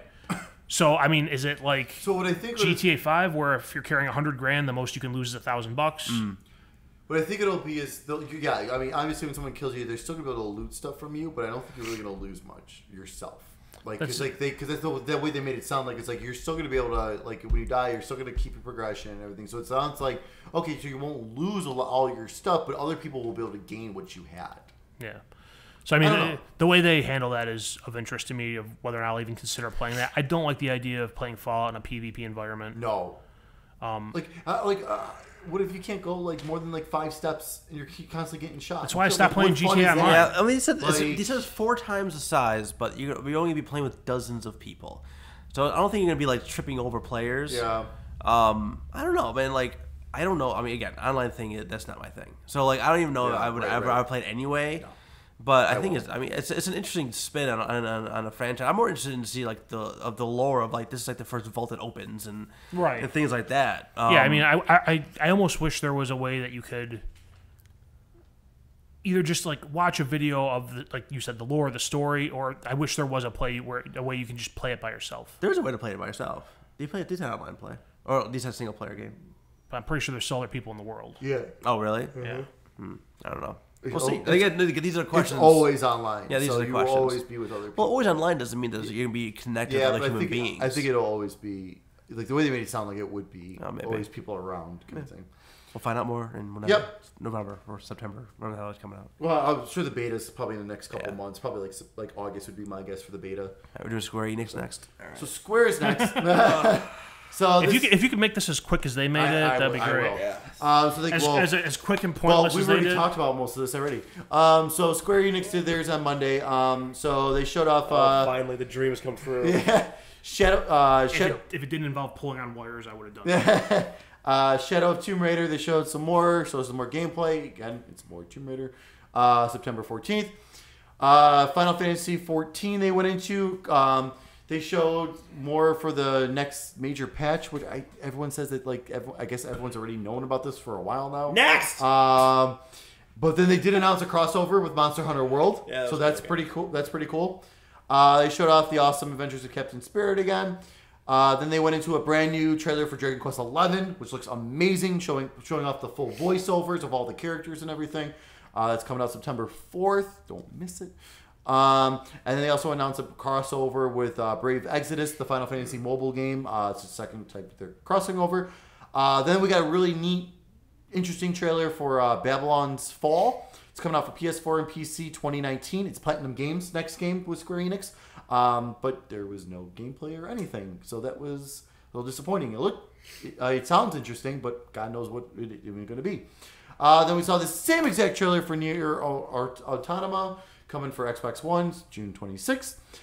Very quick little glimpse into Octopath Traveler, because that's coming out July 13th, so there's no reason to show any more for that. Just Cause 4, we got a little bit more in depth on Just Cause 4 and some of the stuff they're adding to it. It's going to be cool. It looks like a lot of fun. December 4th. Then we got a new trailer for a game called The Quiet Man. Full motion video. That kind of... I'm going to move up to that. So the trailer started off as like a full motion, like actual real life video and stuff. And then it got to the ground, and then when it panned up, it's in game mode. You're going through the fighting and everything like that, and then it pans back out, and you're back into the full motion video. I saw someone describe it. It's a narrative-based game that you can finish in one sitting, but like it's very high end in terms of like graphic fidelity and things like that. So it's like a smaller, bite-sized game, but on the high end of graphics. And these are like storytelling and things like that too. What's really funny is the Quiet Man Twitter account has not said anything yet, so they are very on brand. Okay. I think that's that's awesome. I feel like that's by design, because I think they've been out for a while. But yeah, that one looked interesting. I don't know exactly what it is yet. Well, but like it's coming out in August, so you don't have to wait long. Yeah, so it looked small and interesting. Yeah, I'm going back on the couch. Yeah, no, I think it looks very cool. It kind of reminded me of the Bouncer almost from PS2. Remember that game back in the day? And then to complete the show, Kingdom Hearts 3. And the trailer is very, very similar to the Xbox version with a couple added things to it. But pretty much the Xbox trailer, hand in hand. Square, this was pointless. Absolutely pointless. A waste of everyone's time. Why do they have a conference? These were shown everywhere else. You did not show us anything about the Avengers game. You did not show us anything about Final Fantasy VII. There is no point in having your own conference if you're going to show your shit during the Xbox show and then re-show it. I think they should have saved this for, like, same time next week. After E3's over, hey, if you missed anything that we announced, here's all the shit we showed. So there was, like, nothing new. It was just a recorded video. There was no talking, so it's not like they wasted money on a venue or stage time. Sure, but it wasted they our wasted time. my time, yeah. That'll cost them dearly. That was one of two that I watched live. I picked that one of the two I watched live. Like, wow, like man. I said, the only thing that I Just loved make all from kinds that... of poor life choices, aren't you? Oh, my God. The only thing I loved from that was the new Dragon Quest XI trailer. Yeah. Because that was awesome. Again, That I'm game very... looks amazing. Yeah. But everything else, whatever. Like I said, Quiet Man I'll check out, but everything else, whatever. Yeah, whatever. So moving on. Ubisoft. Dancing. Ubisoft, kick it off like we always do. Just Dance 2019. That big old fat panda bear up Big there old shaking panda his bear. ass. Coming October 2018. And still coming out for the Wii. Not the Wii U, but the Wii. I would love to see this. I would love to see the sales numbers on that. Just to see, like, it's gotta be great. It's gotta be. Has to It's be. enough to justify more of them. Yeah, like, they keep coming. They canceled the Wii U now, but still the Wii. That's hilarious. Insane. That's fucking hilarious. Insane. So after that, though, You want that shit? I'm trying. so after that, we got the new Beyond Good and Evil trailer. Of course, just CG, nothing, no gameplay or anything like that. They showed us a little bit of pre-alpha gameplay, but they didn't zoom in at all. So I don't, and I don't know. It was too scripted to really get a feel for it. But the trailer they showed was funny, great, it looked great. I mean, it looks interesting, sounds good. I love the people that present; those guys are awesome. They're also doing something with Justin Gordon-Levitt. Yep. Yes, nailed it. He owns Joseph. Damn it! I had a feeling. Joseph. Damn it. Yeah. Joseph Gordon-Levitt. He owns a company called Hit Record. It's basically a way for artists to come together and collaborate on things, and this is just like on a lot of different scales. So they're actually doing this for Beyond Good and Evil too, like adding a poster on a wall in the city, adding some just artwork and stuff like this. So you can go and submit your original art ideas through this hit record, and they pay you, and they will pay you, and you collaborate and show up in the game. How cool is that? That's fucking awesome. That's something when I heard that I thought about, like, well, that kind of like breaks the continuity of like the art direction, right? But like in a real world, there is no art direction or anything like that. Right. Like, you know what I mean? Like, there's so many different versions. Like, I think that's a really cool way to do that. That's so cool. The Wii was the second highest selling console for Just Dance 2018. Holy shit! The Switch was their best selling console. That's insane! That is crazy! I don't believe these numbers. Oh my god! That is insane! There's your answer. That's why it keeps on rolling. My god. So that was it for Beyond Good and Evil 2, and they did not turn their mics off as they were walking off the stage, and I'm so glad they didn't, because both the woman that was presenting with the man, you could tell she turned to him and said, "We did it, we nailed it, that was so cool, nailed it." Like, that was, you could just feel their passion. Like, that is awesome. Ubisoft, like last year, they had Crying Guy, and they got this. Like, it was the same team. That was I know. crying. They have like such like human moments. It's so cool, so awesome. Yeah, like, that was cool. so great. Well, if the guy was crying last year, clearly they're nervous about presentations. Oh, absolutely. So to go out there and feel that they nailed it, that's probably huge for them, just on a personal level. Absolutely. So cool. And that's like I was already excited for Beyond Good and Evil 2, because I've been following this game for a while and everything. But that makes me even want it even more. Like, just because they're putting their passion into this. That's so cool. So then they came out with Rainbow Six Siege, which I was, for the first time ever, excited for. They shouldn't have. But waste of time. Yeah, it was a total waste of time. I was pissed. They should have saved that for one of their Rainbow Six Invitationals. This was bullshit. So they announced, so all they did was say, all right, we have 35 million players now. Great. I feel like I made them hit the 35 million mark. It was you. 35 million. You put them over the top. 35th million player. On June 18th, they got a pro league that's starting for 6 months. Damn. That's intense. That's really intense. A lot of shooting. And then It's like 2 seasons.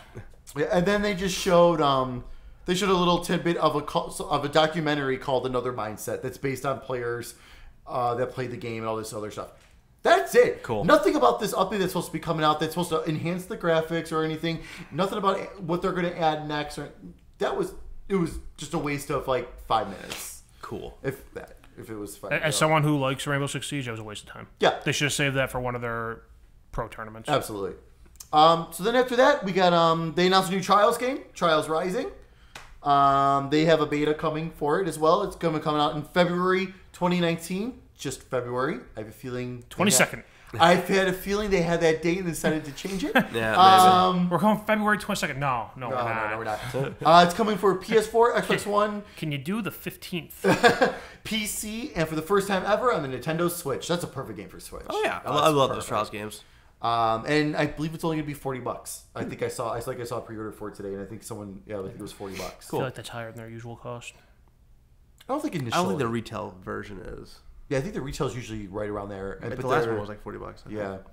But this one looks like from like they didn't officially say it, but from the trailers looks like real-time multiplayer, which is I think a first, right? Because I think it's normally like Ghosts. Was telling me it's like Ghosts usually. So that's cool. That makes sense. And then we got into the big Division 2. So they actually more talked about post game, which is kind of weird already. A game that's not even out yet until March. Yeah, it's like they've learned come buy our incomplete game.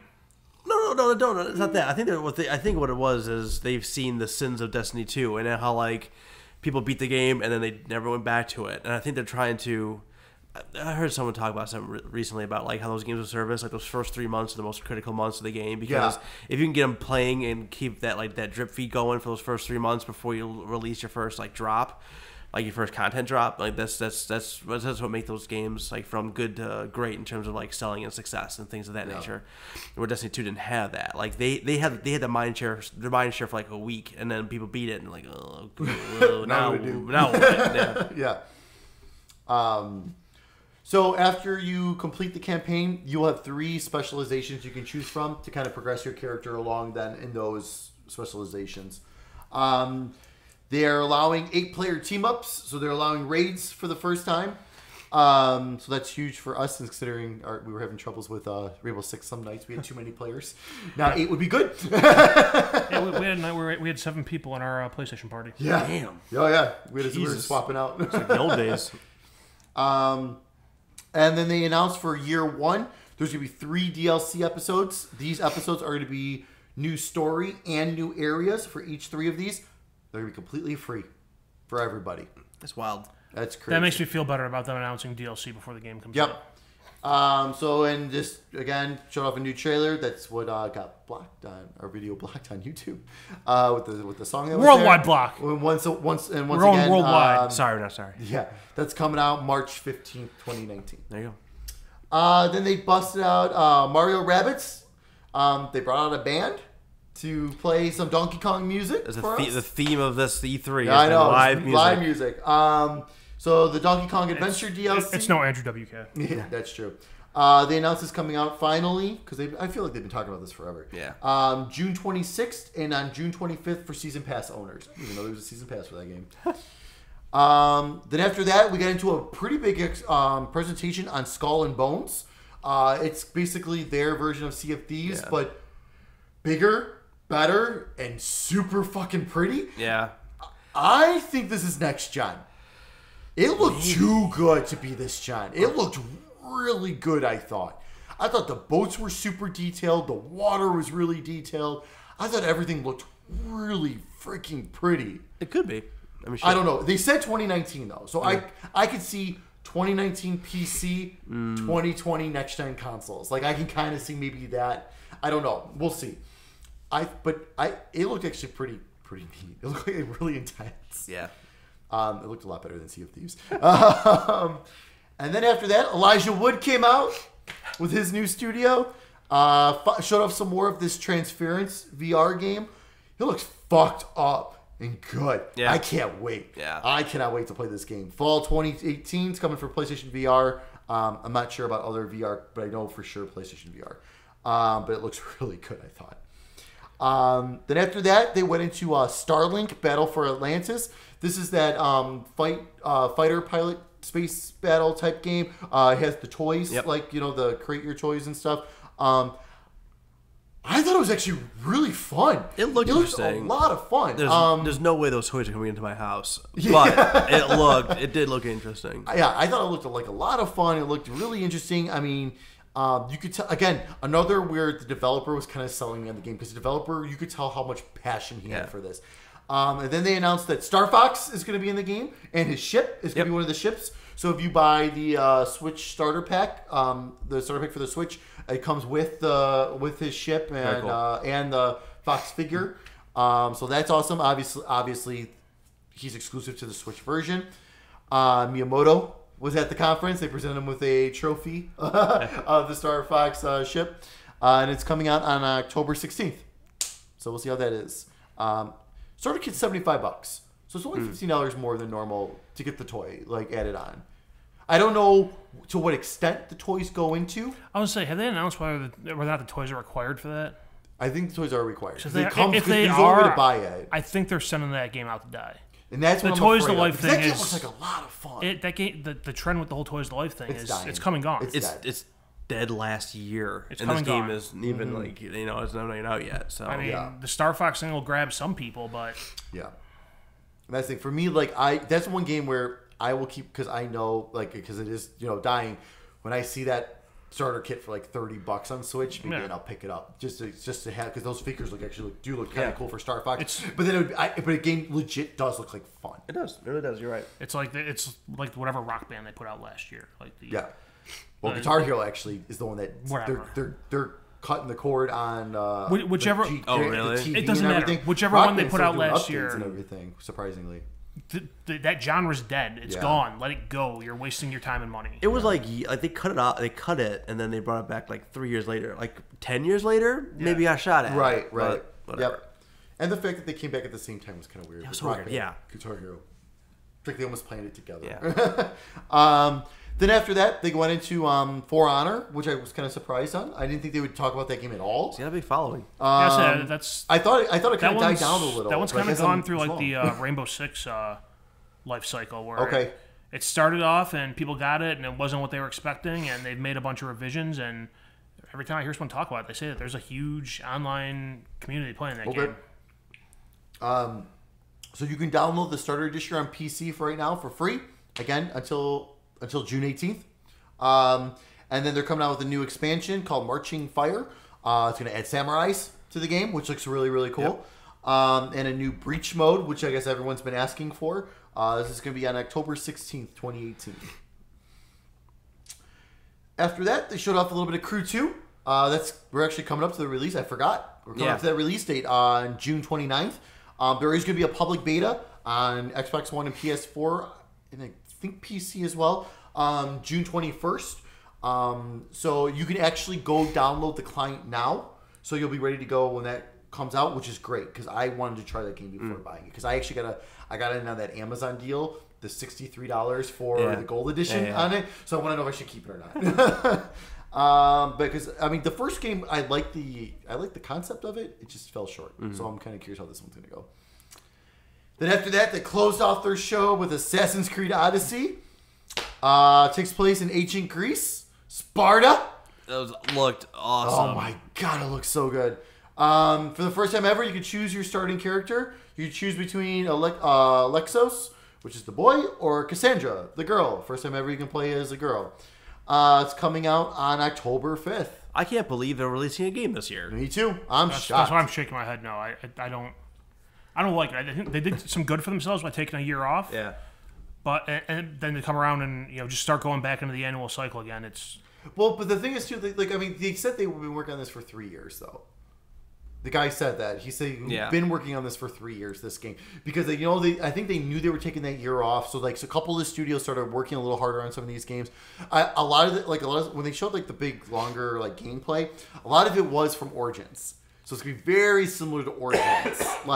It's Origins with dialogue but trees. In Greece. Yeah. And there's dialogue choices now, which are gonna affect certain things and everything. I'm still excited for it because I personally, Egypt, Greece, Japan. Those are my 3 things. So I've got 2 out of my 3 now. It's not Japan next year, baby. The setting, I have no problem with. I think if they annualize that game again, put out one every year, they're just going to kill it.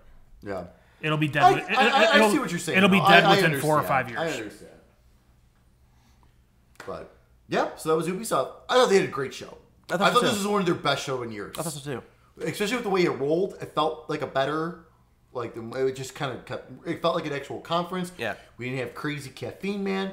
I love Aisha Tyler, but we didn't have the awkward moments with her and everything. I thought the whole thing was really good. And they showed some important games and some updates and stuff like that. So, yeah, and speaking of pacing, let's talk about some Oh, my God. Were you guys watching me doing the live stream of this? No, I didn't watch the live stream. I went to bed early. I was screaming. I was getting so mad. It was not good. I was very, very mad. So Sony Monday night. So we kicked things off. So there was no pre-show, like they said. Thank you. I'm glad.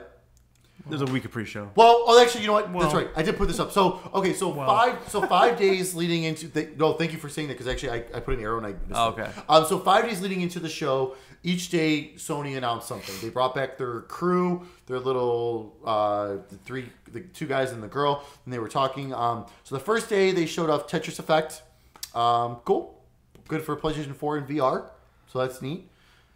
The next day after that, they showed off a little bit more of Days Gone and announced February 22nd, 2019. And they were the first ones to do this. So this was before all this other stuff, but they were the first ones to announce February 22nd. That's brutal. So now we've got Days Gone, Anthem, and Metro Exodus.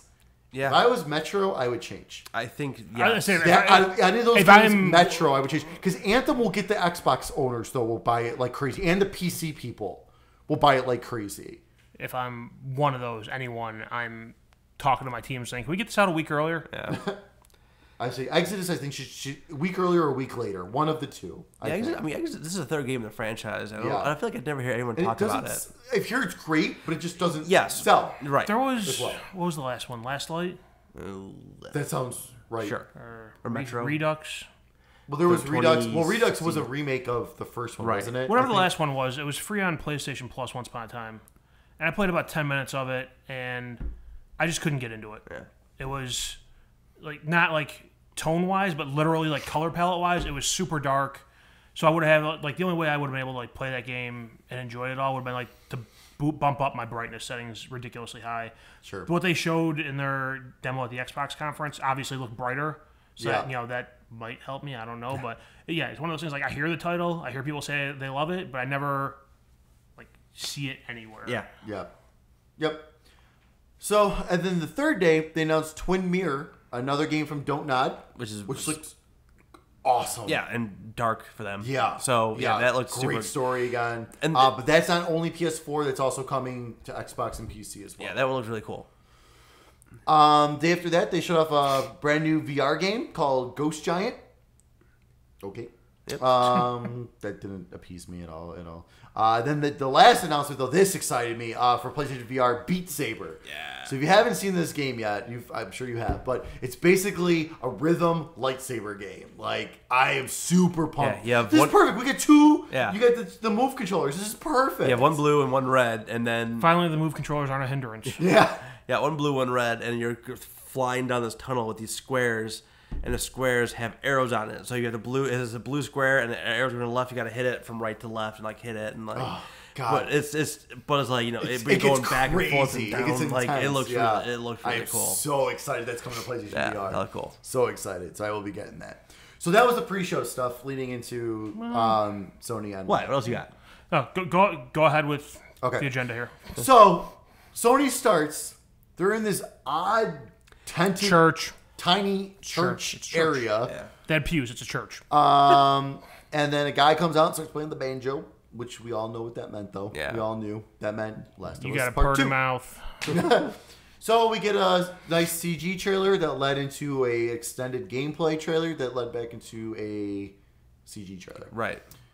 Game look gorgeous. Yeah. Absolutely gorgeous. Game look absolutely gorgeous. I can tell you right now, I will never play this game. No, The is that you? gameplay, I won't do it. I just the way they're creeping around and everything. And then at one point where there's like 6 guys I will in the play the area, shit out of this and everything, game. I was like, I'm gonna play the shit out of this game. I'm gonna get destroyed. Let me know when this one comes out so I can schedule a day or two of it. Yeah, it's just like there's so many little nuances and things. Like when they're fighting, like you know, like you can see like the arrow still in Ellie's chest, or like pulling it out, or like pulling out of somebody else's like the chest to get another extra arrow. The game was gruesome. Or just like very you're gruesome. running and picking up a bottle and throwing it at the guy as you're running. That's new to the game. Just like There was the one scene that, you know, she goes in to fight the 6 guys. She picks off 2 of them, like, and that triggers the other ones. Yeah. And she hides under a car. Like, it seems like the way they were lining it up, you could kneecap the person and then shoot them on the ground.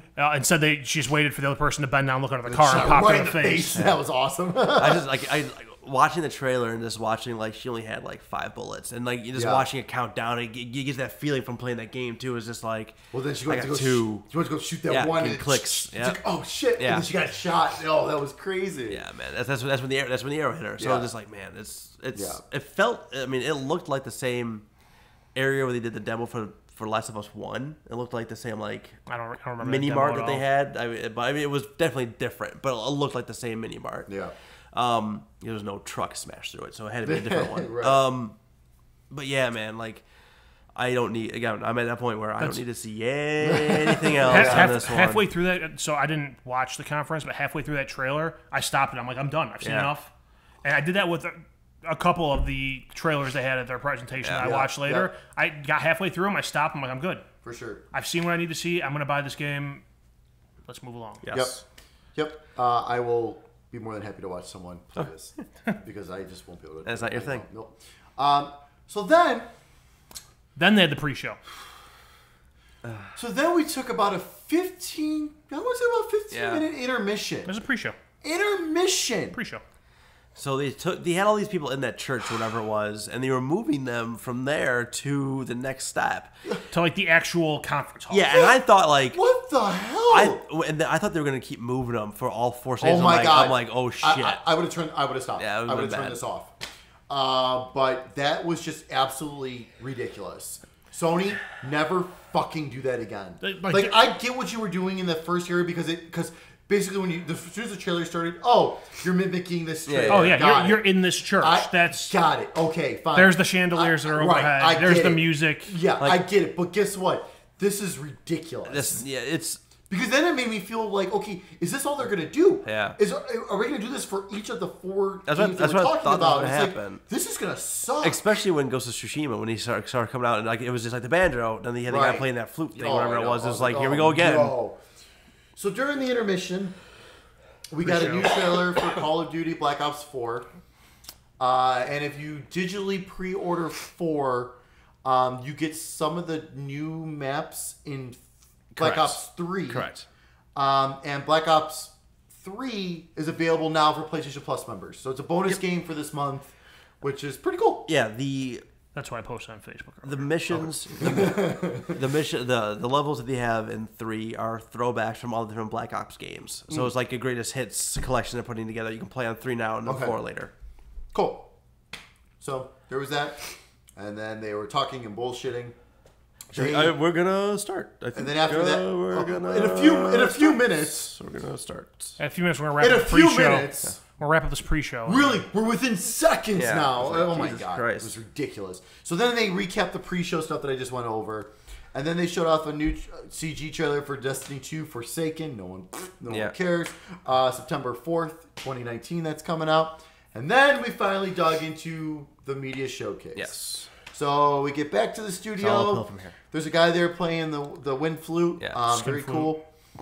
cool. And we get a nice, long, big gameplay of Ghost of Tsushima. Goddamn, that looks gorgeous. Yeah. I rewatched, again, like I said, that was one of the trailers I rewatched in 4K. Did you call it a wind flute? Did I say wind flute? Aren't all flutes wind? Well, yeah. Wooden flute, you probably mean. Wooden flute, yeah. There we go. Sorry, go on. Ghost of Tsushima. Anywho, yeah. That's not why. I got halfway through and I'm done. I'm good. Unbelievable. Yeah, that looks. No, you should watch that whole trailer. I'm good. It's, oh my god. I'm good. Oh my god. Just like the. No HUD. I love that. Yeah. It seems very intimate. I'm good. Tell me I released it. Let me know I can pre-order it. And just like. It almost turned into like a fighting game at some points too, and like my god, the cinematography of like the colors and then the other things happening. happening. All and, the red leaves on the ground when they were. Oh my god, that was so gorgeous. And then the fire and it starts burning up. Oh my god. The one screenshot I saw from past where I watched in the video was it almost looked like kind of like an old samurai movie where it's like, you see the silhouettes of the two fighters. Yep. And it's backlit and you see two shadows and you're fighting. Oh, so cool. Yeah, so there was so many just like slow, quiet moments in that thing where it's just like when his friend like reaches for this katana, like she like gets to the pose like, oh shit, we are gonna fight here. Yep. I was like, yeah, that's very, very neat. But just like Last of Us Part 2 though, no release date, window, or anything. That's a Sony thing now. I didn't see it coming. Then after that, we got I was getting some Quantum Break vibes going. I was like, okay, what's going on here? And we got Remedy's new game with 505 Games called Control. There's something just about Remedy's particle effects. It's like you just instantly know it's a you Remedy knew it was game. that. You knew it was that. Yeah. So that was surprising. I wasn't ready. I was not ready for that. 2019. Yep. That's coming. That was a big one. That was a good one for me. I love Remedy. Yep. And I'm excited to have him on different console. Then after that, we got another huge finally revealed. Resident Evil 2. And it was so good. It was so cool. Good. It was just so stupid with the mouse. And then Did you see the second trailer? There's a second trailer? It is way better than that trailer they showed off. No, I didn't see the Way second trailer. better than Well, that you've been what they in showed fever off. dream land. Yeah. Go check that one out. I will. It's coming As you're laying in your deathbed. January 25th, 2019. Yeah. That's awesome. I was Pulling sitting, the whole thing they did with Resident Evil 7. That's awesome. That's so awesome. That's like the exact date. Yep. It's so pumped. So pumped. Hype train roll on that one. hell yeah, Woo-hoo! dude. It was I haven't played Resident Evil 2 in a long time. But the stuff they showed, like I knew what they were talking about. I knew what characters like they were referencing what or parts knew. they were at, yeah, too. I was like, I oh my knew God. exactly. I could walk there in my mind right now in the game to where that is. So yeah, that was. Looks great too. That was one of the things like you knew was coming forever, and finally have it and be like January. Oh shit! My God. So I good. know. So excited for that. Then after that, they showed off Trover Saves the Universe. This is from the same people that did the Rick and Morty and Accounting Plus. Yeah. So just get ready for more over the top, ridiculous humor. PS4 and PlayStation VR, of course. So Very curious to see that.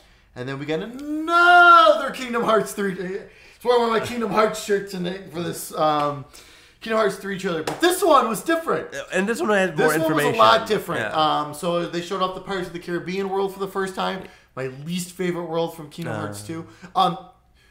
The way it looks and the way they did the world in Kingdom Hearts 2 was awesome. It looks great. Fuck the enemies in there. Because you know how... you've seen Pirates of the Caribbean, right? So you know how in the moonlight you see the skeleton? Well, if they're not in the moonlight, they're invincible. That's not good. You can't kill them. That's not good at all. So there was times where it took me forever to kill enemies while I was playing that Kingdom Hearts 2 because I couldn't get them in the fucking moonlight. It was annoying. So then they showed off some more story actually, some more characters from the organization. Axel talking with Kyrie, which was awesome. So that was a good trailer. I mean, still the weird music and voice and. No sound effects. Yeah, so that was still weird. But at least we got a new, different trailer, and it was really, really well done. They also announced a PS4 Pro system, and also a complete collection that's going to include 1.5, 2.5, 2.8, and Kingdom Hearts 3. Super smart. Yep. Actually, it would be even smarter to put that on Xbox, though, because Xbox has none 3 that's coming out. That's a good point, too. Because everyone could get all those other ones for PS4 now. Then we get into Death Stranding. I don't know. I still know nothing. I'll say we've seen gameplay. We've seen gameplay. You saw gameplay. So for the Ghost of Tsushima and Last of Us 2, I don't need to see anything else. I'm buying these games. I don't want to see anything. I don't want to see anything else about this game because I have no interest. Because I don't know what the fuck it's about. I know. Yes, it's beautiful graphically. Yeah. But I think Hideo Kojima is sitting in a corner somewhere, stroking himself. Oh, they're all so confused. They're all wondering. Like the power trips. Tell us what the fuck it's about. Yeah. It's been 3 fucking years of the same mysterious bullshit. Just tell us. Ah! I mean, it made it look like a stealth game too, like a full, which I know. Like later on, I saw. I know later on they talk about like we want to do a quiet trailer or quiet gameplay. You didn't see any of the fighting, which is okay, whatever. But whatever. No idea what's going on, but it's, I'm done. I want it. I'm done until they tell me what the fuck's going on. I'm done. Just get the game in my hands. I want it. So then after that, we got a trailer for Neo 2. Awesome. Yeah, that was surprising. There was no release date on that. I'm assuming either next year or then. That may be a launch 2020 PS5 game. We'll see. Maybe. But that's exciting. I mean, the first one did so well. That's not a surprise. When Neo 2 goes up for pre-order, make sure you pre-order it because the physical copies sold out like instantly and it took forever to get copies back in the stores. So make sure you do that. It's crazy that still happens in this day and age. Like. Well, I think they were taking a chance on something new, and they didn't think it was going to be as big as it was. So, then after that, we close off the show with a giant Spider-Man gameplay. Another fucking gorgeous. I got maybe a third of the way through this one. I'm like, done. I saw some combat. I'm good. I rewatched this again in 4K. Unbelievable. It just kept giving. Like that trailer just kept giving you more, more action and more fun, more. Infamous meets Spider-Man. Yeah, and it feels perfect, so authentically Spider-Man. Does anyone know what the difference is between outside of the one version comes with a little statue? Does anyone know what the difference is between the versions of that game they're selling? There is one that comes with like the DLC. The deluxe edition, I believe, comes with like the DLC and everything. Yeah, all the the costumes and all that kind of stuff. Like three costumes and 3 DLCs. 3 DLC. Yeah, that's gonna be worth it. I'm pre-ordering a version. I just don't know which one. I pre-ordered the stage. Yeah. Ooh. I had to. It's Spider-Man. I had to. It's so. I don't usually do that anymore, but I had to for Spider-Man. Well, the kicker too is like all of the pre-orders come with like you get like 5 extra skill points and different suits. I'm like, what if I don't want that shit? What if I just want to play the game the way it's made to be played? Yeah. But yeah, it's fuck. I can't even like. I don't even want to go. I'm done. Like I'm good. I don't want it comes out in September, I think. I don't combat was the last thing I needed to see, and I saw that it was combat. It wasn't all quick time events. I'm good. I'm sold. They've already shown the traversing the world using the web slinging. Yep. They've shown some of the bosses, most of which I have no idea who the fuck they are, but I don't care. The game looks awesome. Yeah. Yep, and it's definitely it's Infamous meets Spider-Man. Yep, it's pretty much, and that's perfect. I mean, it's okay. That's totally fine. And then during the post-show, they announced a PlayStation VR game from Software. Yeah, actually. And it didn't have like gross. Oh God, I don't know. Dog skeleton men. Like it was. Do you want to take a shot at that? How to say that? I think it's French. It is. Oh. Bullseye. Close enough. Daracine? Yeah, Daracine, something like that. Yeah, something like that. Yeah. Because that accent is A. But see, this was another thing that got me mad. So I was getting ready to sign off, and they're like, "Oh, we have a new game announcement. We have one more thing. Are you kidding me? What the hell? It's this." And then they showed like some Spider-Man open world gameplay too after that. After that, yeah. So Which I turned off before that because I did not want to see. I'm all good. But that I mean that looked different for Foam Software, but it's Foam Software, so I'm very curious. It looked interesting. Take away the presentation of Sony's conference, which was great. Oh, it's fantastic. But the games they great showed stuff. looked amazing. Absolutely. But Sony, do not go. Let's go back to our old ways. You saw what Microsoft did. I want you to do that. Yeah, Microsoft did. Yeah, I love the way Microsoft does their conferences. Microsoft did was like a modern, like it was like the. I don't know what I'm trying to say. Like the modern version of these conferences, right? Beforehand, it was just like, here's the numbers and things like that. Like this was like the Xbox had like a premier modern version of a stage conference when Sony was just doing an artistic flair and it felt flat. However, the games they showed looked fucking amazing. Absolutely. All right. One more. Oh my god, this is the longest show ever. That's fine. I hope I don't have to ruin my hard drive to edit this. Well, that's bad. I'll be enough room on your hard drive to record the thing. That's the recording's fine there. You have an external drive you can work off of. That's bad. This is gonna be brutal. All right, Nintendo. Here we go. Last but not least, Nintendo. So we kicked off with Draymond X Machina, coming out in 2019. It's a cel-shaded mech game. It looked badass. Yeah, it did. I had no idea what I was watching. Awesome metal soundtrack and everything. It looked cool as shit. Yeah. No idea what it is, but it looked cool. It was a weird thing to open up the show with. Yeah. Oh, yeah. I think it was more like, hey, we're Nintendo. Like, this is not your normal Nintendo. Yeah, Here right. we go. I kind of remember you like a Grasshopper game. And then after that, they got into Xenoblade Chronicles 2, Torna, The Golden Company, which is a prequel, coming September 2018. I'm confused on this, though, because I thought, so I guess it's included with the expansion pass, but they're also selling a physical copy of it for $60. So I'm really confused. I gotta find out more about this. I gotta still finish this game, but that's really exciting. Really exciting because it looks really good too. Then after that, we got into a little. They just talked about a little bit more about Pokemon Let's Go, Pikachu and Eevee. Showed off the Pokeball Plus controller, and for everyone that buys it, you're going to get Mew already. So you're going to get Mew in that Pokeball, and then you can transfer him into the game, and you'll be good to go. So then both of those are coming out November 16th, which everyone's like, really? You're going to get Mew? Like, that's kind of cheating. Everyone's going to have Mew? That's boring. Then after that, we got Super Mario Party. Hell yeah! I smell a group stream. Hell yeah. Man, October 5th? I know. That's crazy. Man, I'm super pumped for that one. Looked fantastic. Using multiple Switch games. Like the consoles. Switches, yeah. That's interesting. So to me, it looks like you can do like 2-on-2, teaming up and stuff. So that's really interesting. It looked like Mario Party beyond that, which is all I need. Oh, yeah. Absolutely. I haven't played a Mario Party in forever, and I'm pumped. Oh, yeah. It's gonna be awesome. I love the video game with the little bikes and you're going like this and they're just moving really slow. Oh my god, it's gonna be so much fun. Good. So much fun. Then after that, they showed off the Fire Emblem game. Fire Emblem 3 Houses. It's coming spring 2019. If you're a Fire Emblem fan, it looks fantastic. I am horrible at tactical games, so I will not be playing it, but it looks great. Yeah. Then after that, we got our Fortnite for the Switch available now. The worst kept secret of all of E3. Oh yeah. So go check that out. Then we got some gameplay for Overcooked 2. For the record, when that first leaked, like the picture of all the placards for their display booth, and it had Fortnite. I was just, I'm like, oh, please don't fucking confirm this until E3. So we got some gameplay and stuff for Overcooked 2 coming August 7th. That look crazy as Overcooked looks. Yeah, exactly.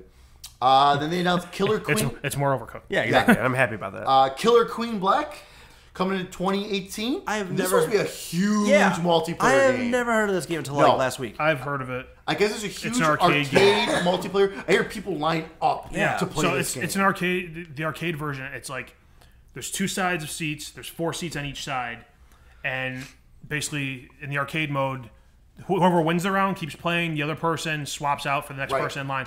But it's like old school arcade. Like people have their money down, That's like pretty in cool. the line, waiting to play next. Apparently, where people like go and like seek these machines out. Like they'll go online and search for them and go to the locations where they are. Sometimes they're at like PAXs and maybe not E3, but conventions like that. And whenever they do, there's a line through the convention center to play the fucking game. Yeah. And I've never seen the game, but I've heard the lore. Yeah. Of this game and how popular it is and how rare it is. So to get it on the Switch, which is something when they first revealed the Switch, hey, group play is what we want. Here you go. Perfect. Yep. And I think it's 5 versus 5 on arcade. I think it's 4 versus 4 on Switch. this. Yeah. Yeah. Yep. But still, whatever. Which Tim Geddes was not happy about. Oh, was he? Oh. Whatever. Boo fucking hell. I guess I can't imagine that changing it that much. Right, one less person. Come on, like it's the same, adjust. It's basically the same game, right? Still, and then after that, they NHL showed Open Ice on PlayStation didn't have the same graphics. Yeah, right. And then after that, they showed off Hollow Knight, which is already available on other systems. But this version includes all the DLC and all that other good stuff available now. Yes, sir. That looks awesome. That looks really good. I want to check that out.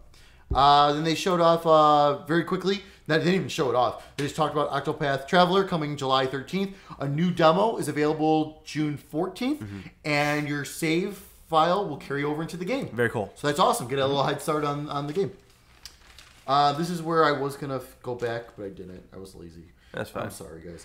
You did like so 8 tired. pages of notes So on this tired. stuff. Don't so feel bad. So after that, they went into a montage of a ton of games coming out for the Switch. So the first couple they showed off, because that's what I caught. Starlink, October 16th. Arena of Valor, which is their MOBA. And Minecraft. Minecraft's coming out later this June. Is Minecraft already on it, though? I think it might be the physical version. Maybe. Oh, okay. Maybe, or something. I don't know. But Minecraft is coming sometime in June. But they show off some other games, too, in there. They show off, like, The World Is Not Enough, coming fall 2018, which is good. I'm trying to think what else they showed off. I was going to write them down. Go check it out. There's a bunch of games. It was very quick. Yeah. The Octo expansion for Splatoon 2 was in there. Still summer. Like, why don't we have a date yet? That's weird. Yeah, that is weird. But so they just fired off a bunch of stuff. So go check it out. A lot of good stuff coming. And then after that, we got into the meat of the rest of this trailer. Super Smash Brothers. So they're like, all right, we're going to show a roster video. So I start writing down every single character. I'm like, all right, we're going to name off all these characters, blah, blah, blah. Well, we don't have to name them off. Fucking everybody's in. That's everyone crazy. That's insane. I can't believe they got all of them. Like all the different licenses. I couldn't believe they got like Snake back. Yeah. I mean, you have Snake, and then you're gonna have Cloud and Bayonetta and all those like. Oh my god! Like having all those people on like everyone. Ice Climbers is back. Yeah, like people who've made like one appearance. Wolf, like unbelievable. And they also have the Echo versions of fighters. So like Pit and Dark Pit are in there, which is awesome. And you have like 3 versions of Link, and like it's just like Toon Link, Young Link, and Breath of the Wild Link. So Breath of the Wild Link. Shouldn't those really just be alternate costumes? They play different. I'm sure they play. Yeah, they play totally different. But go check out. Seems like you're padding the stats. I mean, yeah. So after they revealed all the characters and everything, they went into details on updates they made to some of the characters. All of them. A lot of them. Obviously, Mario got Odyssey, Cap, and some costumes, stuff like that. Go watch the video. It's way too. It's a lot. So much. Do they have the bathing suit and the nipples? No. Fuck this. Not yet. That's what I know. Not yet. Not yet. All right. Yet. But no, go check out the video. Shoot fireballs out of his nipples. Not yet. No, that'd be awesome. Go check out the video of all the updates they made to all the characters. It's a lot of updates. We don't have time. It's a lot. It's a lot, and it was too much. Just find a recap of it. If we tried, we'd miss something. So. Exactly. So they hinted that the initial roster will be as small as the 64 version, which is 8. Awesome. Yeah. So you actually have to unlock characters in a fighting game. Hey, that's awesome! I missed that. I missed that in fighting games so much. Not even fighting games. That was always one of my favorite things in like Mario Golf. Yeah, you do match play, you unlock the characters. Yep. I mean, that gave you a reason to fucking play the game solo. So they said they are going to streamline though, so like it's not like it's not, since there is so many characters, it's not going to take forever to like unlock all of them, but you're going to have to do some work to unlock these, which is great. That's the way it should be. He did hint that it's great pending implementation. Right. He did hint that they are working on a version of every single character for Kirby when he swallows them, and he's saying it's a lot of work. Yeah. He was like, you could tell he's like. I don't want to do this, but we're doing this. Like, his vibe on that was cool. It's a lot of work we're putting into this, but we're doing it. Yeah. 8-player battles is back. Yeah, it's nuts. So that's going to be awesome. So I spoke a little bit earlier about the Echo Fighters. So we have a new Echo Fighter that's going to be of Peaches, Daisy. Yep. So Daisy's going to be an Echo Fighter of Peaches. That's basically like an alternative costume with also alternative moves. Like, it's basically kind of what an Echo Fighter is. It's another character. Yeah, it's basically another character. Isn't this what I just said Link should be? Yeah. Mm-hmm. So, let's see here. Oh, and then, so obviously the Inklings are, like, they already know, they showed off before. It's a new character. That's a new character. The Squid Sisters is going to be an assist trophy. And also Bomberman. They show off as a new assist trophy. Running all over the place, dropping bombs. That's awesome. Yeah. Word to your moms. I should drop bombs for that. We'll talk later. I don't even know how this is going to go. Yeah, I don't know. Got more rhymes than the Bible's got songs. So, and then also they show off like some stages coming back. So like F-Zero, like Captain Falcon's stage is coming back. Shadow Moses. Shadow Moses coming back, of course. They showed a new one on top of a tower of Breath of the Wild. Oh yeah, that was really cool. That looked really cool and destructible, and then you can rebuild and everything. And now you're also going to get points for knocking out assist trophies. So if you knock out, you'll get a +1 if you knock out an assist trophy before it does its thing. Assists. And poor Waluigi. He's still an assist trophy. So there's going to be more damage is going to happen when you have one-on-one fights instead of 3 on the usual, which is awesome. It's a good balance. That's a good option. GameCube controller supports, but I think there's a little hitch to this. From what I was reading, now it could be wrong, completely wrong. I think I'm almost positive they'll come out with an attachment so you can use your GameCube controllers. But it sounds like they're coming out with brand new GameCube type controllers. Of course, with the Switch. Of course, the USB at the bottom. Make it a Wavebird. Yes. Oh god, Wavebirds were just the best. Of course they are. But GameCube controller is confirmed. Yeah. So at least we know that for sure. So of course, no surprise. Fuck that, I don't care. I'm using that new Pro controller. The new Pro controller would be awesome for Smash. And all the amiibos are compatible, even ones that aren't in that line. Yeah, exactly. Which is crazy, absolutely insane. Personal opinion: that's how amiibos should work in general. Agreed. If I have a Mario amiibo, it should work in Smash. It should work in Mario. It should work in Mario Party. Agreed. It should work in Mario Kart. So, It should work in Dr. Mario. So, Mario Tennis? No, not that one. So they said that. Please excuse us for not adding a lot of new characters because we want to have everyone in there ever. So this is a lot of work as it is. Yeah. But we announced one new character, one everybody's been asking for, Ridley. I've been asking for it. From Aliens. Yes. That's Ripley. Yes. I think I made the same joke last time I heard your name mentioned. I think so. Ridley is officially in the game and looks awesome. Yeah. And then to conclude everything, we have our release date. December 7th this year. Very cool. That's it. That's everything. That's E3.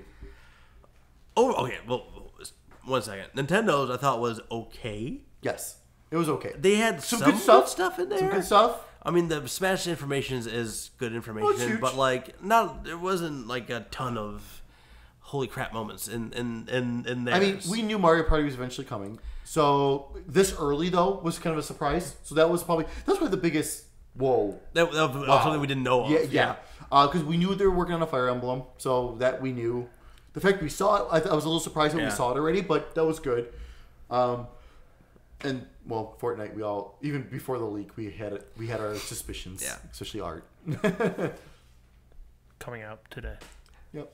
Very cool. I would say like there wasn't a lot of oh wow moments, and I've even seen some people like online bitching about they spent too much time on Smash. Smash is a keystone franchise for them that people like hardcore geek out about. And it's gonna show up on every Evo and like all those other like big fighting game tournaments. And not only that, and, like everything else. Okay, there wasn't a WoW moment. There was. They revealed the whole fucking roster. See, and that's the thing. Like everything they talked about and revealed, none of it was like pointless or like, you know what I mean. None of it was like, okay, let's move along here. No, it all made sense. It was great. And guess what? Now I don't need to see another damn thing about it. And it was a lot. Give it to me. It was everything I needed. It was everything I need to know. Yeah. So like they really don't need to talk about it again unless they are going to bring in a couple more characters, which it's still possible. Yeah. They bring like one or two more, but I mean, if they don't, I wouldn't blame them either. Yeah. It's crazy. All right. Whew. Final thoughts on E3? Whew. Highs and lows. Highs and lows, yes. And I didn't have too many like whoa shit moments. No. Like there's a few handful here and there. I think the uprise of games of service and a shit ton of sequels, but that's kind of what the industry is right now. So, but overall, like there's still a lot of stuff. The year's booked. Pretty much either way. Absolutely. The only thing I had close to like oh shit moments, or like I didn't see that coming, was mostly like something was shown off at Microsoft's thing that traditionally has been a Sony thing. Right. That was like as big as the surprises got for me, which I mean you could think it wouldn't have been a huge surprise for me because I wasn't in the franchise, but the whole Rage 2 thing being screwed by leaked by Walmart really fucked things up. Like I said, I would love to hear from the people at Bethesda, like what was like your original idea to have Andrew WK come out and everyone be like, what the fuck is this? And then just show it. Yeah, right. Or what was the original rollout plan for that? But can make you wonder about some of those other leaks. But Splinter Cell didn't show up. Borderlands 3? Borderlands 3. There's still time. Whatever this Dragon Quest 2 was supposed to be. I'm pretty sure I saw confirmation from Gearbox that they're not releasing Borderlands 3 at E3. There's still time. People heard rumors about a Borderlands 1 remake, but... So, yeah, it's E3. I think my biggest disappointment was nothing on the Avengers game. Especially since I was just starting to hear some leak stuff about how it was going to be like Avengers Ultimate Alliance. Dude, I had an idea. Oh, I had an idea about I had an idea about what my ideal Guardians of the Galaxy game would be, and it's basically Nier Automata, but it changes to different characters as opposed to changing different form. Like it's all the different things that happen, all the different forms of like fighting and things changing, but you're controlling like. You're doing like the twin stick shooter with Star-Lord and you're shooting up. Oh. Then Drax comes down and it becomes like God of War fighting. So, yeah. That would be yeah. But again, like I said, the fact this was the time to at least give us a little Avengers news, and we didn't get anything. And I think that's just again, I'm disappointed also too in Final Fantasy VII not showing up, but I'm not also that surprised. If they're planning those for next gen, though, if it's next gen, then fine. I get it. No, then that's fine. I get it. But like. I don't know. I really think this year was kind of a lull because I think next year they're going to start talking about the next gen more. Yeah, I wouldn't be surprised to see one or both of them like full on talk about what the next gen console is going to be, if not like release a name and a picture or something. Well, supposedly Scarlet for the next. That's the code name. Has already been which they've said will be a family of devices.